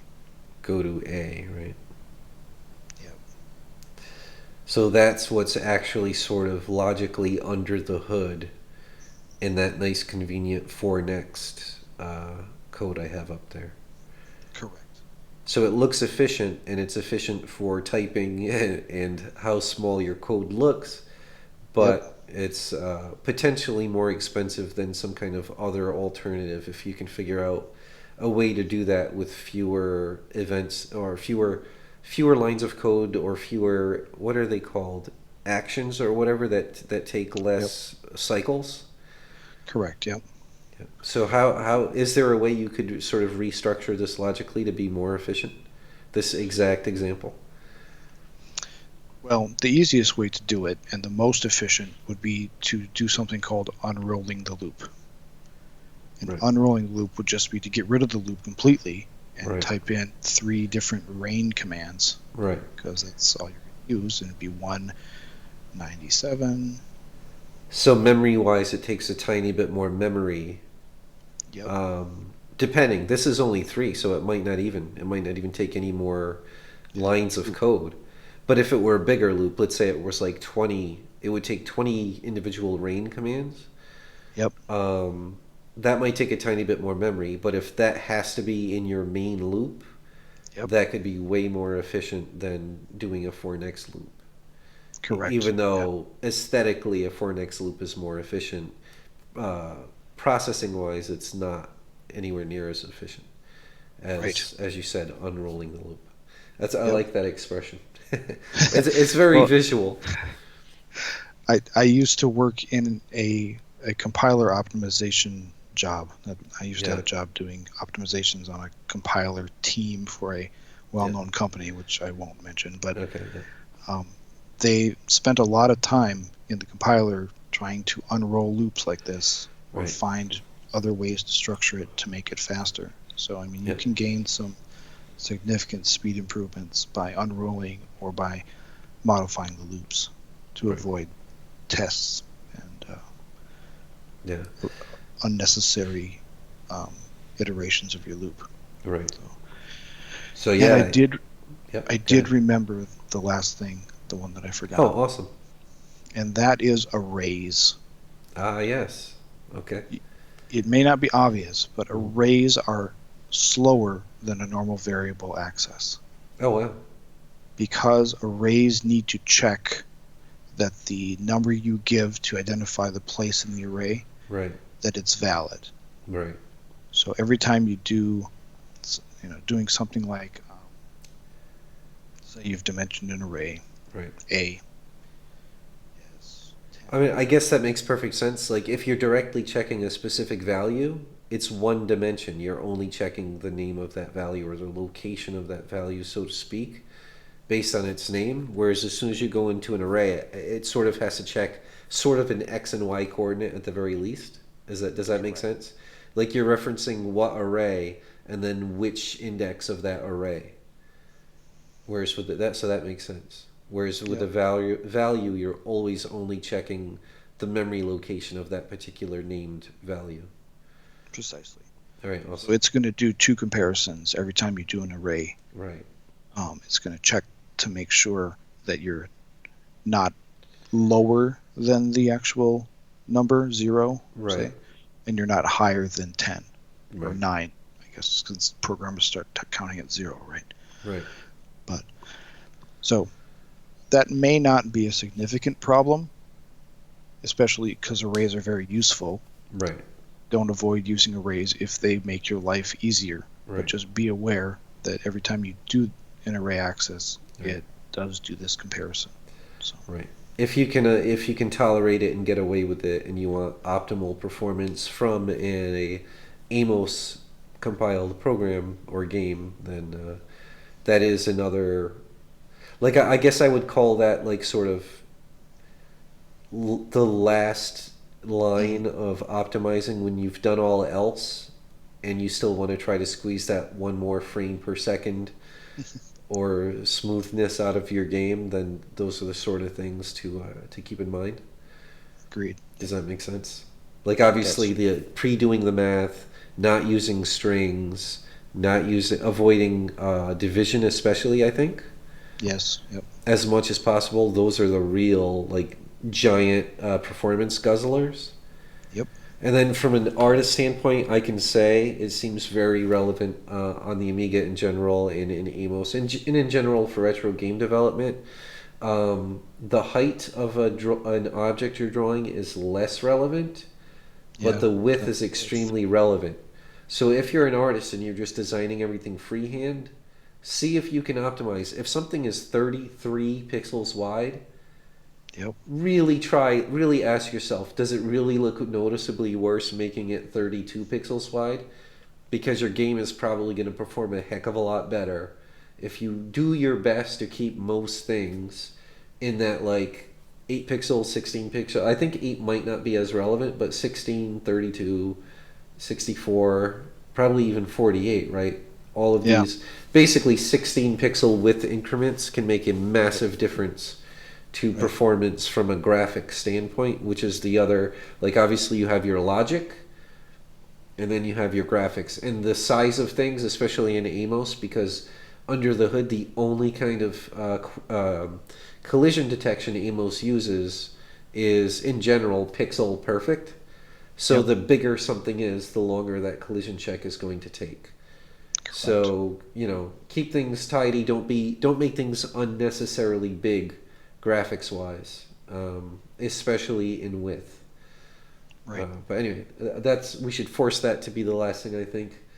Okay. Oh, I see someone else is joined recently. I'm so sorry. I have such a bad habit. I'm not paying attention to the live chat.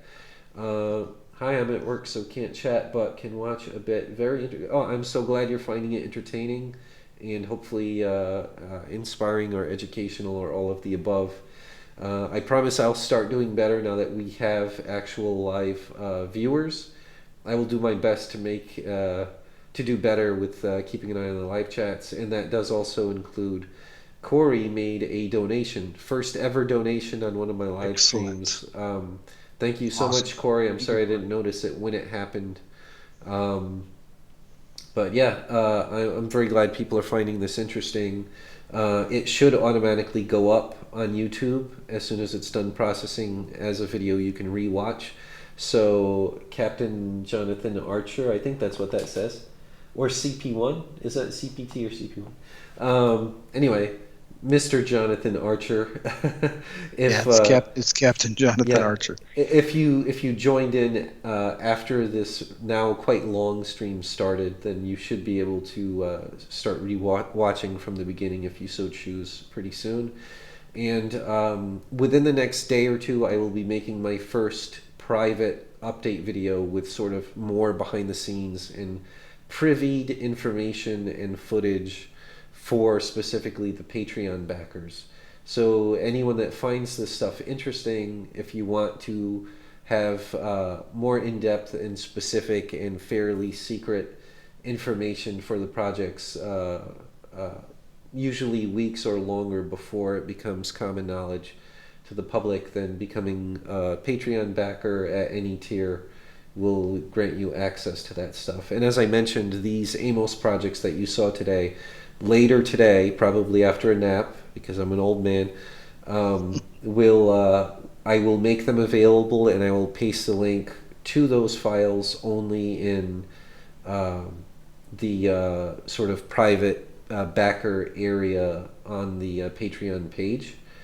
So keep an eye out for that if you're interested in those things. And then, like I said, at some point relatively soon, hopefully Mike and I will do a future stream where we will cover more how to set up an Amiga emulator with everything you're going to need to pick up where we leave off or start making your own projects for the Amiga in general or on Amos specifically. So Mr. Archer said something else. Love Amiga programming, although I'm not able to code Amiga, mainly web coder. We'll watch on demand stream later. Looking forward to more. Already a small, I really appreciate that. Mr. Archer is another one of my backers. I really, really appreciate that. It is Captain. Okay, that's what I thought. Just making sure my second Star monitor. Trek, isn't it? I think so. I'm not as much of a think that Star Trek Trekkie Enterprise, as I used to be. Yeah. Oh yeah, that's the series I watched the least of. I kind of fell out of my fandom of not that I ever disliked it, but I fell out of my fandom of it. Like I used to watch The Next Generation religiously with my family, and then I watched Deep Space Nine all the way through. And what was that? Voyager. Yeah, Voyager. Right. Oh, is that the one you just mentioned? Because no. Oh no, Enterprise. Yeah, Enterprise. I never watched, or I watched a couple episodes, but at that point I was came out in the early 2000s, right? Yeah, I ended up too busy with day job and family by that point and stuff like that, so it kind of fell to the side, and I ended up, I hope this isn't offensive or sacrilege to Trekkie fans, but I ended up, becoming a little more interested in specific like anime. No, I'm not a weeb. Anime series and other series and a lot of documentaries and just learning how to make games and stuff like that. But yeah, anyway, live long and prosper. I at least know that much. Face the camera. And thanks again so much, Mike, for staying up so late to help out with this. It's fun. Enjoy talking with you. Yep. And anyway, have a great rest of your day, everyone. And I'm really going to try to make streams a weekly occurrence. And the more support I get, the more easy that will be. And they're going to start being much more productive. Like, in other words, my goal is to start doing at least one stream a week where I'm just, while I'm doing my actual pixel art or coding on the games, I'll actually just be live streaming and chatting with people as I do it. And then there'll be hopefully a stream like this every week where it's more specifically chatting and discussing plans and showing off progress, as opposed to making the actual progress. So that's the general short-term goal. So stay tuned, everyone, and thanks again so much. I'm going to force myself to shut up. We have a question from, and by the way, Mike, if you need to go get sleep, you can log off at any minute, but I'm going to make sure I respond to specific questions. So would you also consider stream on Twitch? I actually have a Twitch account, and I was originally doing it on Twitch for a couple of reasons. Most importantly, in the short term, there's no real immediate way to monetize that I found on Twitch through streaming if you don't have a fairly large following from the get-go. Whereas with Streamlabs, I was able to set up the immediate ability for people to donate and do the equivalent of super chats on YouTube streaming without that limitation. And Streamlabs takes a smaller cut. So I still have a Twitch channel, and it's definitely possible. And at the very least, I can take these YouTube live streams once they're done and actually put them up on my Twitch channel, so people on Twitch can also at least watch the pre-recorded live streams, or the live streams once they're no longer live. So at the very least, I'll do that. But I am not ruling out sometimes doing a live stream specifically on Twitch. But I have a feeling, for the reason I mentioned and a couple I have not mentioned, YouTube is just a better option for my particular needs. But like I said, I have a Twitch account, and I have streamed all of my past live streams except one, the one before this one, were all done on Twitch. So if you go on Twitch and search for BitBeamCannon, you should find my old channel and all of those old live streams. But keep in mind, I uploaded all of those old live streams to my YouTube channel as well. So anyone that does not yet have a Twitch account, you can access all of my material through the YouTube channel. So that's sort of the one-stop shopping. And it's more helpful to me in the moment because, like I said, people can immediately donate during live streams. So anyway, I'm rambling, repeating myself. Thanks so much, everyone. I'm going to sign off now. Thanks again so much, Mike. And hopefully I'll be back very soon. And in the meantime, Captain Archer, feel free to, you can private message me through YouTube or email me at mike@bitbeamcannon.com. And any question you ask, I'll be happy to try to answer either via the direct messages or in upcoming live stream. So great talking to you, and have a great rest of your days or nights or mid mornings, whatever it is for you. Bye, everyone. Bye.